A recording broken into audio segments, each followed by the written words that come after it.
വീണ്ടും ഈ രാത്രിയിൽ നമുക്ക് ഒരുമിച്ച് വിവിധ സംസ്ഥാനങ്ങളിലും വിവിധ രാജ്യങ്ങളിലുമായി നമുക്കൊരുമിച്ച് ഈ സൂം പ്ലാറ്റ്ഫോമിലൂടെ കർത്താവിന്റെ സന്നിധിയിലേക്ക് അടുത്ത് വരുവാനായിട്ട് ദൈവം ഒരു അവസരം കൂടി ഒരുക്കിയ ദൈവത്തിന്റെ വലിയ സ്നേഹത്തെ ഓർത്ത് നന്ദിയോടെ സ്തുതിക്കുകയും വാഴ്ത്തുകയും ചെയ്യുന്നു. ഈ രാത്രി നമുക്കെല്ലാം ജീവിതത്തിൽ ഏറെ അനുഗ്രഹമായി തീരട്ടെ. ഇന്നത്തെ ക്ലാസ് നമുക്കെല്ലാം ഏറെ അനുഗ്രഹമായി തീരാൻ വേണ്ടി നമുക്ക് ഒരുമിച്ച് പ്രാർത്ഥിച്ചുകൊണ്ടിരിക്കുമ്പോൾ ഇപ്പോൾ ഫ്രാങ്ക്ലിൻ ജോസഫ് പ്രാർത്ഥിച്ച് നമ്മുടെ മീറ്റിംഗ് പാസ്റ്റർ ഫ്രാങ്ക്ലിൻ ജോസഫ് പ്രാർത്ഥിച്ച് ഇന്നത്തെ മീറ്റിംഗ് ആരംഭിക്കും. കണ്ണുകളടയ്ക്കാം, പ്രാർത്ഥിക്കാം. പരിശുദ്ധ ദൈവമേ, സ്വർഗത്തിലെ നല്ല പിതാവേ, നല്ല സന്ധ്യയ്ക്കായി സ്തോത്രം ചെയ്യുന്നു. കഴിഞ്ഞ ഒരാഴ്ച കാലം സ്വർഗത്തിലെ അപ്പൻ ഞങ്ങളെ വിവിധ സ്ഥലങ്ങളിൽ ക്ഷേമമായി പരിപാലിച്ചു സൂക്ഷിച്ചു. ആവശ്യമുള്ള സകല നന്മയും തന്നു. കർത്താവ്, ഈ സന്ധ്യയെങ്കിൽ ഞങ്ങൾക്ക് ദേശത്തിന്റെ വിവിധ ഭാഗങ്ങളിൽ ഇരുന്ന് ഈ ക്ലാസ്സിനായി സ്വർഗത്തിലെ ദൈവം ഞങ്ങൾക്ക് ഒരുക്കിയ എല്ലാ സാവകാശത്തിനായി സ്തോത്രം ചെയ്യുന്നു. അടിയങ്ങളെ പഠിപ്പിക്കുന്ന അധ്യാപകർക്കായി സ്തോത്രം ചെയ്ത് പ്രാർത്ഥിക്കുന്നു. കർത്താവെ, അവരെ ദൈവം അനുഗ്രഹിക്കണമേ. അവർക്ക് കർത്താവ് ഇരട്ടി പ്രതിഫലം കൊടുത്ത് മാനിക്കണമേ എന്ന് പ്രാർത്ഥിക്കുന്നു. സ്ഥാപനത്തിനായി സ്തോത്രം ചെയ്യുന്നു. കർത്താവെ, സ്ഥാപനത്തെയും അതിന്റെ നിരന്തരമായ ആവശ്യങ്ങളിലും എല്ലാം ദൈവസാന്നിധ്യ കൃപയും കൂടെ ഇരുന്ന് അനുഗ്രഹിക്കണമെന്ന് ഞങ്ങൾ ഒരുമിച്ച് പ്രാർത്ഥിക്കുന്നു. കർത്താവെ, ഈ രാത്രിയിലെ ക്ലാസ്സും സ്വർഗത്തിലെ അപ്പന്റെ കരത്തിൽ ഏൽപ്പിക്കുന്നു. ആദ്യോടൊന്നും ദൈവസാന്നിധ്യത്തിൽ നിറയ്ക്കണമേ. വിഷയ പഠിപ്പിക്കുന്ന അധ്യാപകനായി സ്തോത്രം ചെയ്യുന്നു. സ്വർഗത്തിലെ അപ്പ ഞങ്ങൾക്കായി സമയത്തെ വേർതിരിക്കുന്നത് കർത്താവെ വലിയ അനുഗ്രഹത്തിന് കാരണമായി തീരണം. ഈ രാത്രിയിൽ ഞങ്ങൾ കർത്താവെ ആർജിച്ചെടുക്കുന്ന അറിവുകൾ ഞങ്ങളുടെ ശുശ്രൂഷകളിൽ പ്രയോജനപ്പെടുവാൻ, അതുമൂലം ആയിരങ്ങൾക്ക് അനുഗ്രഹമായി തീരുവാൻ സ്വർഗത്തിലെ ദൈവം സഹായിക്കണം. പരിശുദ്ധാത്മാവ് ചേർന്നിരിക്കണം. പ്രാർത്ഥന കേട്ടതിന് നന്ദി. യേശുവിന്റെ നാമത്തിൽ സ്വർഗീയ പിതാവേ കേൾക്കണമേ. പ്രാർത്ഥിച്ച ദേവദാസന ദൈവം നാളെ അനുഗ്രഹിക്കട്ടെ. നന്ദി അറിയിക്കുന്നു. ഇവിടെ നമുക്ക് പ്രാർത്ഥനയോടെ ദൈവസന്നിധിയിലായിരിക്കുമ്പോൾ നമുക്ക് മനോഹരമായിരിക്കുന്ന ഒരു ഗാനം കേൾക്കാം. അതിനായിട്ട് ബെനീഷ പോൾസനെ വളരെ സ്നേഹാദരവോടെ ഞാൻ ക്ഷണിക്കുന്നു. Please, Beneesha Paulson. Praise God. Your name is the highest, your is the greatest, your name stands above them all. All thrones and dominions, all powers and positions, your name stands above them all. അത്ഭുതമായ നാമമേ, അതിശയമായ നാമമേ, ആശ്ചര്യമായ നാമമേ, അധികാരമുള്ള നാമമേ. അത്ഭുതമായ നാമമേ, അതിശയമായ നാമമേ, ആശ്ചര്യമായ നാമമേ, അധികാരമുള്ള നാമമേ. എല്ലാത്തിലും മേലും ഒരേയൊരു നാമം, എല്ലാ മുഴങ്കാലും മടങ്ങുന്ന നാമം. ഓ, എല്ലാ നാവും പാടും യേശുവിൻ നാമം, ഒപ്പം പറഞ്ഞിടാനിടയില്ല നാമം. ഓ, അത്ഭുതമായ നാമമേ, അതിശയമായ നാമമേ, ആശ്ചര്യമായ നാമമേ, അധികാരമുള്ള നാമമേ. അത്ഭുതമായ നാമമേ, അതിശയമായ നാമമേ, ആശ്ചര്യമായ നാമമേ, അധികാരമുള്ള നാമമേ. എൻ കെട്ടുകളെ അഴിച്ച യേശുവിൻ നാമം, സർവവ്യാധിയെ മാറ്റിയ നാമം. ഓ, എൻ ഭയമെല്ലാം മാറ്റി യേശുവിൻ നാമം, എന്നെ ശക്തനായി മാറ്റിയ നാമം.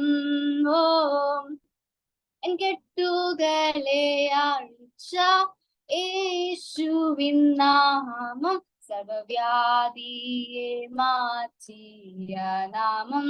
ഓ, എൻ ഭയമെല്ലാം മാറ്റി യേശുവിൻ നാമം എൻ ശക്തന മാറ്റിയ നാമം.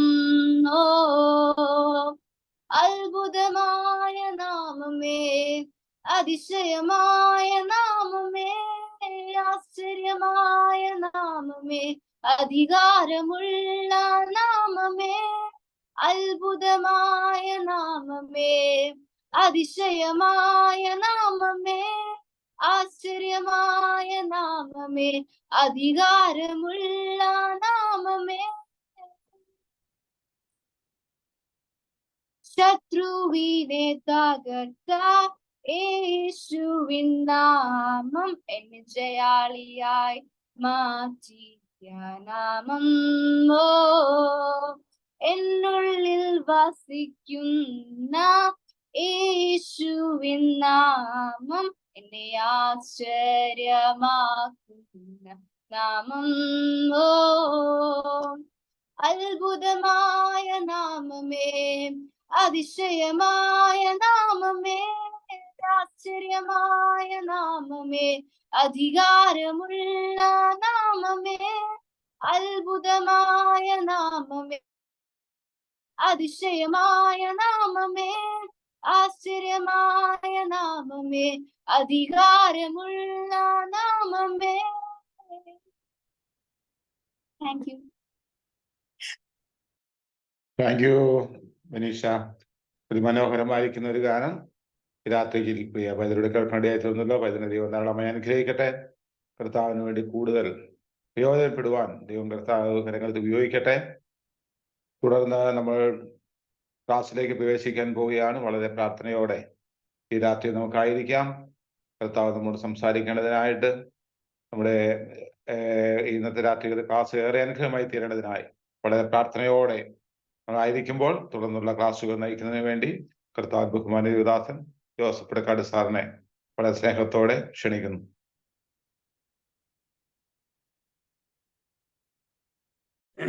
ഒരു സെക്കൻഡ്. എൻ്റെ ഇവിടുത്തെ കരണ്ടും എല്ലാ സംവിധാനവും ഒരു നിമിഷത്തും പോയായിരുന്നു. ഞാൻ ഓക്കെ മൊബൈലിലാണ് ഇപ്പൊ ചെയ്യുന്നത്. എല്ലാവർക്കും കേൾക്കാമെന്ന് വിചാരിക്കുന്നു. കേൾക്കാം, കുഴപ്പമില്ല. ഓക്കെ.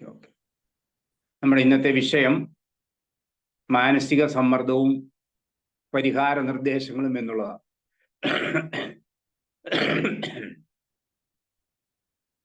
കുറച്ച് ദിവസങ്ങളായി ചുമയും പ്രയാസങ്ങളൊക്കെ ആയിട്ട് ബുദ്ധിമുട്ടുന്നുണ്ട്. നിങ്ങളുടെ എല്ലാവരുടെയും പ്രാർത്ഥന പ്രത്യേകമായി യാചിക്കുന്നു.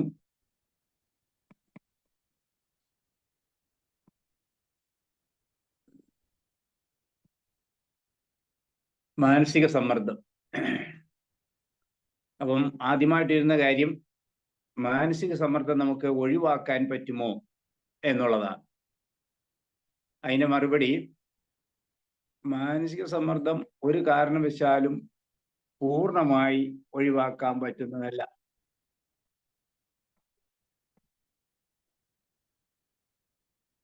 മാനസിക സമ്മർദ്ദം ഒഴിവാക്കാമോ പൂർണ്ണമായി? ചോദ്യം. ഇല്ല, പൂർണ്ണമായി ഒഴിവാക്കാൻ പറ്റില്ല. അത് നമ്മുടെ ജീവിതത്തിന്റെ നിഴല് പോലെയാണ്. പകൽ സമയത്ത് നീ പുറത്തിറങ്ങി നടക്കുന്നുണ്ടോ, നമുക്കൊരു നിഴലുണ്ടാവും. അതിങ്ങനെ കൂടിയും കുറഞ്ഞും ഒക്കെ ഇരിക്കും. നമുക്ക് വേണമെങ്കിൽ ഒന്ന് നിയന്ത്രിച്ച് നിർത്താം നിഴലിനെ, അത്ര മാത്രമേ ഉള്ളൂ. അപ്പോ ഇനി എന്താണ് മാനസിക സമ്മർദ്ദം? ടെൻഷൻ അല്ല, ചെറിയൊരു ടെൻഷൻ അല്ല, അതല്ല മാനസിക സമ്മർദ്ദം. മാനസിക സമ്മർദ്ദത്തിന്റെ വേറൊരു പേര് മാനസിക പിരിമുറുക്കം എന്നുള്ളതാണ്. പിരിമുറുക്കം, ഇംഗ്ലീഷിൽ അതിന് പറയുന്നത് സ്ട്രെസ് എന്നാണ്. Stress, STRESS, stress. അപ്പൊ മാനസിക പിരിമുറുക്കം, ചെറിയ മാനസികമായ സമ്മർദ്ദങ്ങൾ മനുഷ്യന്റെ വിജയകരമായ ജീവിതത്തിന് ആവശ്യമാണ്. ചെറിയ സമ്മർദ്ദം, ഉദാഹരണത്തിന് +2 പരീക്ഷ എഴുതാൻ പോകുന്ന ഒരു കുട്ടി അവന്റെ കൗമാരത്തിൽ ഒരൊട്ടും സമ്മർദ്ദമില്ലാതെയാ പോയി എഴുതുന്നെങ്കിൽ, സമ്മർദ്ദം ഞാൻ ഉദ്ദേശിച്ചത് ഒരല്പം പോലും ടെൻഷൻ ഇല്ലാതെയാണെങ്കിൽ അവൻ പഠിക്കത്തില്ല. IAS പരീക്ഷ എഴുതാൻ പോകുന്ന ആൾക്ക് അതിനെ ഒരല്പമെങ്കിലും ഒരു ചെറിയ ആകാംക്ഷയെങ്കിലും അതിനെക്കുറിച്ച് വേണം. ഉത്കണ്ഠ ഇല്ലെങ്കിലും ഒരു ആകാംക്ഷ, ചെറിയ തോതിലുള്ള ഒരു സമ്മർദ്ദം ജീവിതത്തിന് വളർച്ചയ്ക്ക് ആവശ്യമാണ്. ഇല്ലെങ്കിൽ നമ്മൾ ഒന്നിനും ഒരുങ്ങത്തില്ല, നമ്മൾ പ്രിപ്പയർ ചെയ്യത്തില്ല. എന്നാൽ ഈ മാനസിക പിരിമുറുക്കം വർദ്ധിച്ചാൽ, അത് തുടർച്ചയായി നീണ്ടു നിന്നാൽ, അത് നമ്മുടെ മനസ്സിനെയും ശരീരത്തെയും നശിപ്പിക്കും. രണ്ടും വളരെ ബന്ധപ്പെട്ടതാണല്ലോ. മാനസിക സ്ട്രെസ്, മാനസിക സമ്മർദ്ദം നീണ്ടു നിന്നാൽ അത് നമ്മുടെ ശരീരത്തെയും ബാധിക്കും, മനസ്സിനെയും ബാധിക്കും. അപ്പോ അത് ഓർത്തിരിക്കുക. ഇനി എന്താ യഥാർത്ഥത്തിൽ മാനസിക സമ്മർദ്ദം? മാനസിക സമ്മർദ്ദം എന്ന് നമുക്ക് തോന്നുന്ന ചെറിയ പ്രയാസങ്ങളോ വിഷമോ ഒന്നും അല്ല. ഇതൊന്നും അല്ല മാനസിക സമ്മർദ്ദം എന്ന് പറയുന്നത്. മാനസിക സമ്മർദ്ദം എന്ന് പറയുന്നത്, ഉദാഹരണത്തിന് നമ്മളെ ഒരു വലിയ കുഴലിന്റെ അകത്തോട്ട് കയറ്റിയിട്ട് 2 പുറം അടച്ചു എന്ന് വെച്ചു. ഒരു വലിയ കുഴൽ, വാട്ടർ കുഴൽ, വെള്ളമൊക്കെ കൊണ്ട് വലിയൊരു കുഴലിന്റെ അകത്തേക്ക് നമ്മളെ കയറ്റിയിട്ട് അതിന് 2 വശവും അടച്ചാൽ നമ്മൾ അനുഭവിക്കുന്ന ഒരു പ്രയാസം, ഒരു വീർപ്പുമുട്ടൽ, 2 വശത്തേക്ക് നമുക്ക് തിരഞ്ഞെടുക്കാൻ മാർഗമില്ല, ചുറ്റും രക്ഷപ്പെടാൻ മാർഗമില്ല, വശങ്ങളിലേക്ക് മാർഗമില്ലാത്ത അവസ്ഥ. ഏത് തിരഞ്ഞെടുത്താലും അതിലൊരു വലിയ സമ്മർദ്ദത്തിന്റെ ഭാഗം ഉണ്ടാകുക. അതാണ് മാനസിക സമ്മർദ്ദം. ഒറ്റ എക്സാമ്പിൾ പറഞ്ഞ് മറ്റു കാര്യങ്ങളിലേക്ക് പോകാം. വളരെ ദാരിദ്ര്യത്തിലും പ്രയാസത്തിലുമാണ് നമ്മൾ ഇരിക്കുന്ന ഒരു സന്ദർഭത്തിൽ നമുക്ക് വളരെ ദൂരെ ഒരു ജോലി കിട്ടി. ഉദാഹരണത്തിന് ഗൾഫിൽ തന്നെ കിട്ടിയെന്നിരിക്കും. ഇവിടെയാണെങ്കിൽ പെങ്ങളെ കെട്ടിക്കണം, അപ്പനും അമ്മയും പ്രായമായി, വസ്തു കടത്തിലാണ്. അങ്ങനെ ഇരിക്കുമ്പോൾ ഒരു ജോലി ഗൾഫിൽ കിട്ടി. അയാൾക്ക് മാതാപിതാക്കളും പെങ്ങള് ഭാര്യ അടക്കം പറയുന്നത് പോണമെന്നാണ്, ഇയാളുടെ ആഗ്രഹം പോണമെന്നാണ്. പക്ഷെ ഈ മനുഷ്യന് വലിയ ഹോം സിക്നെസ് ഉള്ള ഒരാളാന്ന് കരുതുക. അപ്പനെ പിരിയാൻ വയ്യ, അമ്മയെ പിരിയാൻ വയ്യ, ഭാര്യയെ പിരിയാൻ വയ്യ, പ്രത്യേകിച്ച് കുഞ്ഞുങ്ങൾ, പൊടിക്കുഞ്ഞുങ്ങളെ പിരിയാനേ വയ്യ. എന്നാൽ ജോലിക്ക് പോയേ മതിയാവുന്ന അപ്പോൾ ഉണ്ടാകുന്ന ഒരു സംഗതിയാണ് ഈ ടെൻഷൻ, ഈ സമ്മർദ്ദം എന്ന് പറയുന്നത്. ജോലിക്ക് പോയേ മതിയാവും, വേറെ ഒരു മാർഗം അയാളുടെ മുമ്പിൽ അവശേഷിക്കുന്നില്ല. പക്ഷെ തൻ്റെ പൊടിക്കുഞ്ഞിനെ അല്ല വിട്ടു പിരിയാനും വയ്യ, ഒരു സമ്മർദ്ദം. അങ്ങനെയൊക്കെ ഗൾഫിൽ പോയൊരു പിറ്റേ മാസം റിട്ടേൺ അടിച്ച പല സംഭവങ്ങളും അറിയാം. അപ്പം അതാണ് സമ്മർദ്ദം എന്ന് പറയുന്നത്. നമുക്ക് ഒന്ന് ചോയ്സ് ഇല്ല, നല്ലൊരു ചോയ്സ് എന്ന് പറയാൻ പറ്റാത്തൊരവസ്ഥ ജീവിതത്തിൽ വരിക. അതാണ് മാനസിക സമ്മർദ്ദം. ഓക്കെ, മലയാളിയെ വേണമെങ്കിൽ ഞാൻ ഈ പരസ്യയോഗങ്ങൾക്കൊക്കെ പോകുമ്പോൾ മലയാളിയെ വിശേഷിപ്പിക്കുന്ന ഒരു പേരുണ്ട്, സഞ്ചരിക്കുന്ന അഗ്നിപർവ്വതം. വോക്കിംഗ് വോൾക്കനമാണ് മലയാളി, സഞ്ചരിക്കുന്ന അഗ്നിപർവ്വതം. താങ്ങാൻ പറ്റാത്ത ഹൃദയവേദനയുമായി, ഉരുകി മറിയുന്ന ഹൃദയവുമായി വേച്ചു നീങ്ങുന്ന ഒരു ജീവി നിങ്ങൾ കണ്ടിട്ടില്ലെങ്കിൽ മലയാളിയാണത്. ഭാര്യയോട് പോലും തുറന്നു പറയത്തില്ല. വളരെ സമ്മർദ്ദമായ മുഖമായിട്ട് കയറി വരുമ്പം ഭാര്യ കാര്യം ചോദിച്ച പൊടി കൊടുത്തു. ഇതാണ് പല പുരുഷന്മാരുടെയും മറുപടി.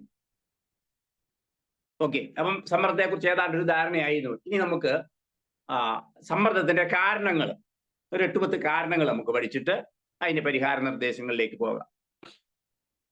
1 by 1 ആയിട്ട് എഴുതിക്കും. കാരണങ്ങളെല്ലാം നമുക്കറിയാം, പിന്നെ അതിനൊരു രൂപം വരുത്തുന്നു എന്നേ ഉള്ളൂ. 1, പ്രിയപ്പെട്ടവരുടെ വേർപാട്. നമുക്ക് ഏറ്റവും പ്രിയപ്പെട്ടവരുടെ വേർപാടെന്ന് ഉദ്ദേശിക്കുന്ന മരണമാണ് കേട്ടോ, മരണം. അതും പെട്ടെന്നുണ്ടാകുന്ന വേർപാടുകൾ. അത് പ്രായവ്യത്യാസമൊന്നുമില്ല, പക്ഷെ താരതമ്യേന പ്രായം കുറഞ്ഞ നമ്മുടെ പ്രിയപ്പെട്ടവര് മരിച്ചു പോകുമ്പം ഒരു ഷോക്ക് മാത്രമല്ല, ആ സമ്മർദ്ദം തുടരുകയാണ്. പിന്നെ ഇപ്പം നമ്മളൊക്കെ ജീവിച്ചിരിക്കുമ്പോൾ മക്കളുടെ മരണമാണ് ഒരാളുടെ ജീവിതത്തിൽ ഏറ്റവും സങ്കടകരമായ കാര്യം. അങ്ങനെയൊക്കെ സംഭവിച്ചവർ നമ്മുടെയൊക്കെ മധ്യത്തിൽ കാണും. അവരുടെ ഒന്നും പോയി നമ്മൾ കരയുണ്ടാന്നോ, ഭയങ്കരമായ കാര്യമാണ്. അപ്പം അത് നീണ്ടു നിൽക്കുന്ന സമ്മർദ്ദമാണ്. പെട്ടെന്ന് സമ്മർദ്ദം വന്നു പോകുന്നത് വലിയ വിഷയമില്ല. ഇപ്പം ഒരു ഷോക്കായിട്ട് നമ്മൾ ന്യൂസ് കേട്ട് കഴിയുമ്പോൾ നമ്മൾ തലകറങ്ങി വീഴുന്നു, എടുത്തുകൊണ്ട് പോകുന്നു, ഒരല്പസമയം ആശുപത്രിയിലോ ഒക്കെ കിടന്ന് വല്ല ട്രിപ്പൊക്കെ ഇട്ട് കഴിയുമ്പോൾ അതങ്ങ് മാറും. എന്നാൽ സമ്മർദ്ദം നീണ്ടു നിന്നാൽ അത് ഈ വേർപാടിന്റെ കാര്യത്തിൽ മാത്രമല്ല, ജീവിതത്തിൽ ഒരിക്കലും സമ്മർദ്ദം നമ്മുടെ ജീവിതത്തിൽ നീണ്ടു നിൽക്കരുത്. നീണ്ടു നിന്നാലോ, അതുകൂടെ എഴുതിക്കോ, ആ കൂട്ടത്തിൽ എഴുതിക്കോ. പിന്നെ ഞാൻ മറന്നു പോയെങ്കിൽ, സമ്മർദ്ദം ദീർഘിക്കുകയാണെങ്കിൽ നമുക്കുണ്ടാകുന്ന ബുദ്ധിമുട്ടുകൾ, ഇതൊക്കെ നമുക്കും വേണ്ടി നമ്മൾ ഈ കേൾക്കുന്ന നമ്മളെ ഉദ്ദേശം മാത്രമല്ല കേട്ടോ. നമ്മുടെ അടുത്ത് പ്രാർത്ഥനയ്ക്ക് വരുന്നവരെ ആശ്വസിപ്പിക്കാൻ വേണ്ടി കൂടി ഇതൊക്കെ പറയുന്നത്. സമ്മർദ്ദം നീണ്ടു നിന്നാൽ കേട്ടോണം, ഹൃദ്രോഗങ്ങൾ വരെ ഉണ്ടാവും. ഹാർട്ട് അറ്റാക്കിന്റെ ഒരു കാരണം അതിയായ മാനസിക സമ്മർദ്ദമാണ്. ഹൃദ്രോഗങ്ങള്, 2 സ്ട്രോക്ക് സാധ്യത. സ്ട്രോക്ക് എന്താണെന്ന് അറിയാലോ, തലച്ചോറിലേക്ക് വേണ്ടത്ര രക്തപ്രവാഹം ഇല്ലാത്തതുകൊണ്ട് വരുന്ന സംഗതിയാണ്. ഹൃദ്രോഗം, സ്ട്രോക്ക്, ഡിപ്രഷനിലേക്ക് നീങ്ങും. നീണ്ടു നിന്നാൽ, നമ്മുടെ ഈ സമ്മർദ്ദം നീണ്ടു നിന്നാൽ ഡിപ്രഷനിലേക്ക് നീങ്ങും. വിഷാദരോഗം, ഡിപ്രഷൻ എന്ന് പറഞ്ഞാൽ വിഷാദരോഗം. 4 ഓർമ്മക്കുറവുണ്ടാവും. 5 ഉറക്കക്കുറവുണ്ടാവും. ഒരു പ്രധാന ലക്ഷണമാണ് അത് കേട്ടോ, ഉറക്കക്കുറവ്. പ്രത്യേകിച്ചു ഞെട്ടി ഉണർന്ന് പിന്നെ ഉറക്കം വരാതിരിക്കുക. അത് നമുക്കൊക്കെ ചിലപ്പോൾ ജീവിതത്തിൽ ചില ഘട്ടങ്ങളിലെങ്കിലും രാത്രി ഒന്ന് ഉറങ്ങി ഒന്ന് എണീറ്റ് ജീവിതത്തിലെ ചില പ്രയാസങ്ങളൊക്കെ ഓർത്ത പിന്നെ ഉറക്കം വരാത്ത അവസ്ഥയുണ്ട്. അതൊന്നും ഗുരുതരമായ സമ്മർദ്ദമല്ല. ഞാൻ പറയുന്നത് ഈ രാത്രിയിൽ ഉറക്കം വരാതെ ദിവസങ്ങളോളം അങ്ങ് തുടർന്നു പോവുകയാണെങ്കിൽ, വല്ലപ്പോഴും രാത്രിയുടെ അന്ത്യാമം ഒക്കെ ആകുമ്പോൾ മാത്രം ഉറക്കം വരുന്ന ഒരു സംഗതി ഉണ്ടെങ്കിൽ അത് സൂക്ഷിക്കണം. നമ്മുടെ അടുത്ത് പ്രാർത്ഥനയ്ക്ക് വരുന്നവരോട് നമ്മൾ അവരെ ചേർത്ത് പിടിച്ച് ആശ്വസിപ്പിച്ച് ഉറക്ക കാര്യങ്ങളൊക്കെ ചോദിക്കുമ്പോൾ ഇത് പ്രത്യേകം ചോദിക്കണം. പലരും പ്രയാസമൊക്കെ പറഞ്ഞു പോകാൻ നേരത്താ, ഞാനാണെങ്കിൽ ആദ്യമേ ചോദിക്കും, ചിലര് പറയത്തില്ല. പോകാൻ നേരം ചോദിക്കുമ്പോൾ ഉറക്കം എങ്ങനെയുണ്ട്, ഉറക്കമൊക്കെ ഉണ്ടല്ലോ എന്ന് ചോദിക്കുമ്പോൾ ഉറക്കം തീരെ ഇല്ല പാസ്റ്ററേ. അപ്പോഴാണ് അതിൻ്റെ ആ ഗൗരവം നമുക്ക് ബോധ്യമാകുന്നത്. അപ്പൊ അവരെ ഡിപ്രഷനിലേക്ക് അടുത്തു എന്നാണ് അതിന്റെ അർത്ഥം. അപ്പോ ഉറക്കക്കുറവ്, ഭാരക്കുറവ്, അമിതമായ ടെൻഷൻ വെച്ചുകൊണ്ടിരുന്നാൽ നമുക്കൊന്നും കഴിക്കാൻ തോന്നത്തില്ല, രുചി തോന്നത്തില്ല വായിക്ക്. നല്ല ഉറക്കവും കൂടെ പോയി കഴിയുന്നതോടുകൂടി ഭാരക്കുറവ് ഉണ്ടാവും. ശ്രദ്ധക്കുറവ്, ഒന്നിലും കോൺസെൻട്രേറ്റ് ചെയ്യാൻ പറ്റത്തില്ല. നമ്മുടെ ജീവിതത്തിൽ എന്തെങ്കിലും സ്ട്രെസ് നമ്മളെ ഭരിക്കുകയാണെങ്കിൽ, കടുത്ത സമ്മർദ്ദം നമ്മളെ ഭരിക്കുകയാണെങ്കിൽ നമുക്കൊരു പ്രസംഗക്കുറിപ്പ് തയ്യാറാക്കാൻ ബുദ്ധിമുട്ട് വരും. ഇവിടെയൊക്കെ ദൈവത്തിന്റെ ആത്മാവിൽ ആശ്രയിക്കേണ്ട വിഷയങ്ങളുണ്ടേ. നമ്മൾ എല്ലാവരും തന്നെ നമ്മൾ വിശ്വാസികളായതുകൊണ്ട് ഞാൻ പിന്നെ അതിനെക്കുറിച്ചൊന്നും പ്രത്യേകിച്ച് പറയുന്നില്ലെന്നേ ഉള്ളൂ. പിന്നെ തലവേദന ഇതിൻ്റെ ഒരു മെയിൻ ലക്ഷണമാണ്, സ്ട്രെസ്സിന്റെ. അതും തലയുടെ വശങ്ങളിലുള്ള കഠിനമായ തലവേദന, ഉറങ്ങാൻ കഴിയാത്ത വിധത്തിലുള്ള തലവേദന ഉണ്ടാവും. മൈഗ്രെയിനിന്റെ ഒരു കാരണം സ്ട്രെസ് തന്നെയാണ്. നമുക്കറിയാലോ മൈഗ്രെയിൻ എന്ന് പറയുന്നത് ചെന്നിക്കുത്തെന്നും കൊടിഞ്ഞിന്നും ഒക്കെ നമ്മൾ പറയുന്ന മൈഗ്രെയിനിന്റെ ഒരു കാരണം സ്ട്രെസ്സാണ്, സമ്മർദ്ദമാണ്. അടുത്തത് ഒറ്റപ്പെട്ടു എന്നുള്ളൊരു ഫീലിംഗ്. നമുക്ക് സമ്മർദ്ദം വരുവാണെങ്കിൽ ഞാൻ ഒറ്റപ്പെട്ടു, എൻ്റെ കൂടെ നിൽക്കുമെന്ന് നമ്മൾ കരുതുന്നവർ പോലും നമ്മുടെ കൂടെ ഇല്ലല്ലോ എന്നുള്ള ഫീലിംഗ്. ഞാനിപ്പോൾ 9 പോയിന്റ് പറഞ്ഞു, ഒരെണ്ണം കൂടി എഴുതിക്കും. അധികം സമ്മർദ്ദം ഉണ്ടാകുകയാണെങ്കിൽ ഒബ്സഷൻ ഉണ്ടാവും. നമുക്ക് നിയന്ത്രിക്കാൻ കഴിയാത്ത ചിന്തകൾ. ഒബ്സഷൻ എന്ന് പറഞ്ഞാൽ നിയന്ത്രണാതീതമായ ചിന്തകൾ, കാട് കയറുന്ന ചിന്തകൾ. അത് തന്നെയാണ് ഈ ഉറക്കം പോകാനുള്ള ഒരു കാരണമേ. നാളെ നേരം വെളുക്കുമ്പോൾ ജപ്തി നോട്ടീസ് വന്നിരിക്കുന്നു, പല പ്രാവശ്യം വന്നു, രജിസ്റ്റർ നോട്ടീസ് വന്നു, നാളേക്ക് അടയ്ക്കണം, നാളെയാണ് അന്ത്യം. ആ മനുഷ്യനോട് നിങ്ങൾ ഉറങ്ങണ്ടെന്നോ അല്ലെങ്കിൽ നിങ്ങൾ ഉറങ്ങണം, ഭാരമില്ല എന്നൊന്നും വെറുതെ പറഞ്ഞിട്ട് കാര്യമില്ല. അയാൾക്ക് സ്ട്രെസ് ഉണ്ടാവും. ഓക്കെ, അപ്പൊ നമ്മൾ ആദ്യം മടങ്ങി വരുന്നു. പ്രിയപ്പെട്ടവരുടെ വേർപാട് അതും നമ്മൾ ജീവിച്ചിരിക്കുമ്പോൾ പ്രായം കുറഞ്ഞവർ നമ്മുടെ കുടുംബത്തിലെ ബന്ധപ്പെട്ടവർ മരിക്കുന്നത്, അതും പെട്ടെന്നുള്ള മരണം ഒരു പ്രധാനപ്പെട്ട കാരണമാണ്. ഞാൻ കാരണങ്ങൾ മാത്രമേ പറഞ്ഞു പോകുന്നുള്ളൂ. പിന്നെ നമുക്ക് പരിഹാര മാർഗത്തിലേക്ക് പുറകാലെ വരാം. 2, കുടുംബ തകർച്ച. 1, വേർപാട്, പെട്ടെന്നുള്ള വേർപാട് അല്ലെങ്കിൽ മരണം, പ്രിയപ്പെട്ടവരുടെ മരണം. 2, കുടുംബ തകർച്ച. ഒരുപക്ഷെ സമൂഹത്തിൽ ഏറ്റവും കൂടുതൽ സ്ട്രെസ് ഉണ്ടാക്കുന്ന ഒരു ഘടകമാണ് കുടുംബ തകർച്ച. ഏറ്റവും കൂടുതൽ അക്രമങ്ങള്, കൊലപാതകങ്ങള് എല്ലാം ഉണ്ടാകുന്ന ഒരു കാര്യം ഈ കുടുംബ തകർച്ചയാണ്. കുടുംബ തകർച്ച പല വിധത്തിലുണ്ട്. ഒരു കുടുംബത്തിൽ തന്നെ താമസിച്ചുകൊണ്ട് മനസ്സുകൊണ്ട് അകന്നു ജീവിക്കുന്നവരുണ്ട്. പല കുടുംബങ്ങളെ എനിക്ക് അങ്ങനെ അറിയാം. ഒരു കുടുംബത്തിലാണ് ജീവിക്കുന്നത്. മറ്റുള്ളവരെ പുറത്തുള്ളവരെ കാണുമ്പോൾ 2 കൂട്ടർ ഒന്നിച്ചിരിക്കുകയൊക്കെ ചെയ്യും. മറ്റുള്ളവരങ്ങ് പോയി കഴിയുമ്പോൾ പിന്നെയും കീരിയും പാമ്പും പോലെ കഴിയുന്ന, ഒരേ കൂരയ്ക്ക് കീഴെ കഴിയുന്നവരുണ്ട്. ഉറക്കം 2 റൂമിലായിട്ട് ഉറങ്ങുന്ന ഭാര്യ ഭർത്താക്കന്മാരുണ്ട്. അവരുടെ ജീവിതം ഇതുപോലെ സ്ട്രെസ് നിറഞ്ഞതായിരിക്കും. അതായത് മാനസികമായി അകന്നു ഒന്നിച്ചു താമസിക്കുന്നവർ. കുടുംബ തകർച്ച എന്ന് പറഞ്ഞാൽ അതാ. മാനസികമായി അകന്നു ഒന്നിച്ചു താമസിക്കുന്നവരുണ്ട്. മാനസികമായും അല്ലാതെയും അകന്നു താമസിക്കുക, പ്രത്യേകിച്ച് ഡൈവേഴ്സ് ഒക്കെ ആയി. ഡൈവേഴ്സ് ചെയ്യാതെയും അകന്നു താമസിക്കുന്നവരുണ്ട്. അതൊക്കെ സമ്മർദ്ദമാണ്. ഒരിക്കലും എടുക്കാൻ പറ്റാത്ത ഒരു ഡൈവേഴ്സ് ഒരു പരിഹാരമായിട്ട് നിയമം പറയുന്നുണ്ട്. ഡൈവേഴ്സ് ചെയ്താലും സമ്മർദ്ദം, ഡൈവേഴ്സ് ചെയ്യാനുള്ള ഒരു പ്രക്രിയ ഉണ്ടല്ലോ, ആ കാലഘട്ടത്തിൽ മനുഷ്യൻ അനുഭവിക്കുന്ന ഒരു സമ്മർദ്ദം. അതുകൊണ്ടാണ് നമ്മൾ ഒരിക്കലും ഡൈവേഴ്സിനെ പ്രോത്സാഹിപ്പിക്കാത്തത് അല്ലെങ്കിൽ അംഗീകരിക്കാത്തത്. കാരണം ഡൈവേഴ്സിനും ആ പിരിയുന്ന ഇടയ്ക്കൊരു 2, 3, 5 കൊല്ലമൊക്കെ ഉണ്ട്. ആ കാലം കൊണ്ട് നമുക്ക് എന്തെങ്കിലും അസുഖം പിടിച്ചിരിക്കും ആ വ്യക്തികൾ. അത്ര സ്ട്രെസ്സാണ്, പ്രത്യേകിച്ച് മക്കളെ പങ്കുവെക്കുന്ന വിഷയമൊക്കെ വരുമ്പോൾ. അപ്പം മക്കൾക്ക് വേണ്ടി പ്രത്യേകിച്ച് പുരുഷന്മാർ എന്തും ചെയ്യും. ചെറിയ കുഞ്ഞുങ്ങളാകുമ്പം കോടതി മക്കളെ അമ്മമാരുടെ കൂടെ പോകാനായിരിക്കുമല്ലോ വിധിക്കുന്നത്. അപ്പൊ ഭാര്യയും പോയി കുഞ്ഞിനെ നഷ്ടപ്പെടുന്നു വരുമ്പോഴത്തേക്കും മിക്ക പുരുഷന്മാരുടെയും അവരുടെ കൺട്രോൾ തെറ്റും. അങ്ങനെയാണ് അവർ അക്രമത്തിലേക്ക് പോകുന്നത്. ചിലരെ കൊച്ചിനെയും കൊന്ന് മരിക്കും, ചിലർ ഭാര്യയെ കൊല്ലും. വളരെ വളരെ ഭീതികരമായൊരു കാര്യം.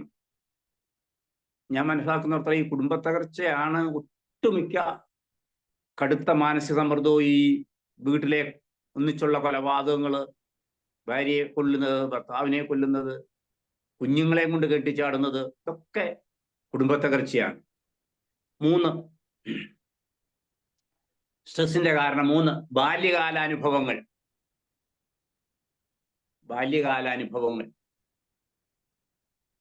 ഈ മനുഷ്യനെ അവന്റെ വ്യക്തിത്വം രൂപീകരിക്കപ്പെടുന്നത് ഞാൻ മുമ്പ് പറഞ്ഞിട്ടുണ്ടെന്ന് എന്റെ ഓർമ്മ. ശൈശവത്തിലും ബാല്യത്തിലുമാണ്. ശൈശവത്തിലാണ് നമ്മുടെ വ്യക്തിത്വ രൂപീകരണം നടക്കുന്നത്. മുട്ടിലെഴയുന്ന പ്രായത്തിൽ കുഞ്ഞുങ്ങളുടെ സ്വഭാവ രൂപീകരണം ആരംഭിക്കുന്നു എന്ന് പറഞ്ഞാൽ നമുക്ക് വിശ്വസിക്കാൻ പറ്റും. വീട്ടിൽ ലഭിക്കുന്ന സ്നേഹം, വീട്ടിൽ ലഭിക്കുന്ന അഫെക്ഷൻ, സ്നേഹവും അഫെക്ഷനും തമ്മിൽ വ്യത്യാസമുണ്ട്. അഫെക്ഷൻ വേണമെങ്കിൽ നമുക്ക് മലയാളം വാത്സല്യം എന്ന് പറയാം. രണ്ടും ചേട്ടനും അനുജനും ഒക്കെ വേണമെങ്കിൽ പറയാം. അഫെക്ഷൻ, സ്നേഹവും അഫെക്ഷൻ, സംരക്ഷണം, സുരക്ഷിതത്വ ബോധം, ഇതെല്ലാം ഒരു വ്യക്തിയുടെ വ്യക്തിത്വത്തെ രൂപാന്തരപ്പെടുത്തിയെടുക്കും.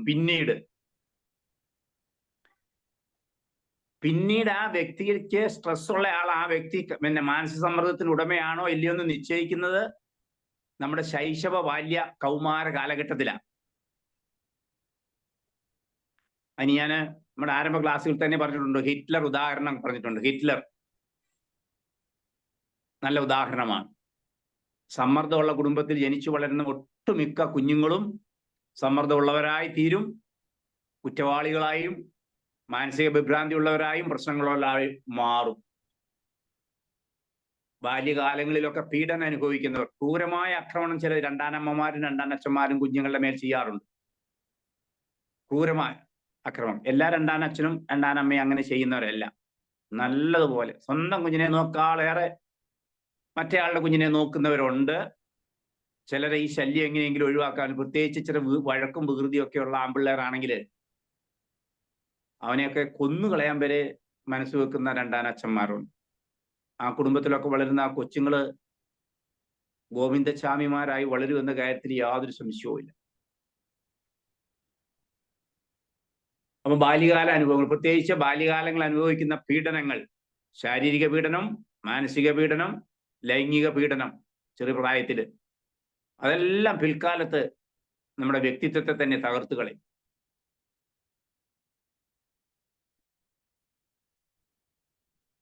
നാല്, തൊഴിൽ മേഖലയിലെ പ്രയാസങ്ങൾ, നമ്മുടെ മാനസിക സമ്മർദ്ദം ഉയർത്തുന്ന, പ്രത്യേകിച്ച് ജെൻസല്ല ഇപ്പൊ സ്ത്രീകളും, തൊഴിൽ മേഖലയിലെ സമ്മർദ്ദം. അതെന്താ അവിടെ വരുന്നത്? തൊഴിൽ മേഖലയിൽ ചിലർക്ക് വളരെ കഠിന അധ്വാനം ചെയ്യണം, പക്ഷെ സാലറി കുറവ്. അപ്പോഴാണ് സമ്മർദ്ദം വരുന്നത്. ഇപ്പം അമേരിക്കയിലൊക്കെ ഞാൻ കേട്ടിട്ടുണ്ട്, ഈ ഓഫീസിലൊക്കെ ഇരിക്കാൻ പോലും സൗകര്യമില്ല, നിന്നൊക്കെയാ ജോലി ചെയ്യുന്നത് കേട്ടിട്ടുണ്ട്.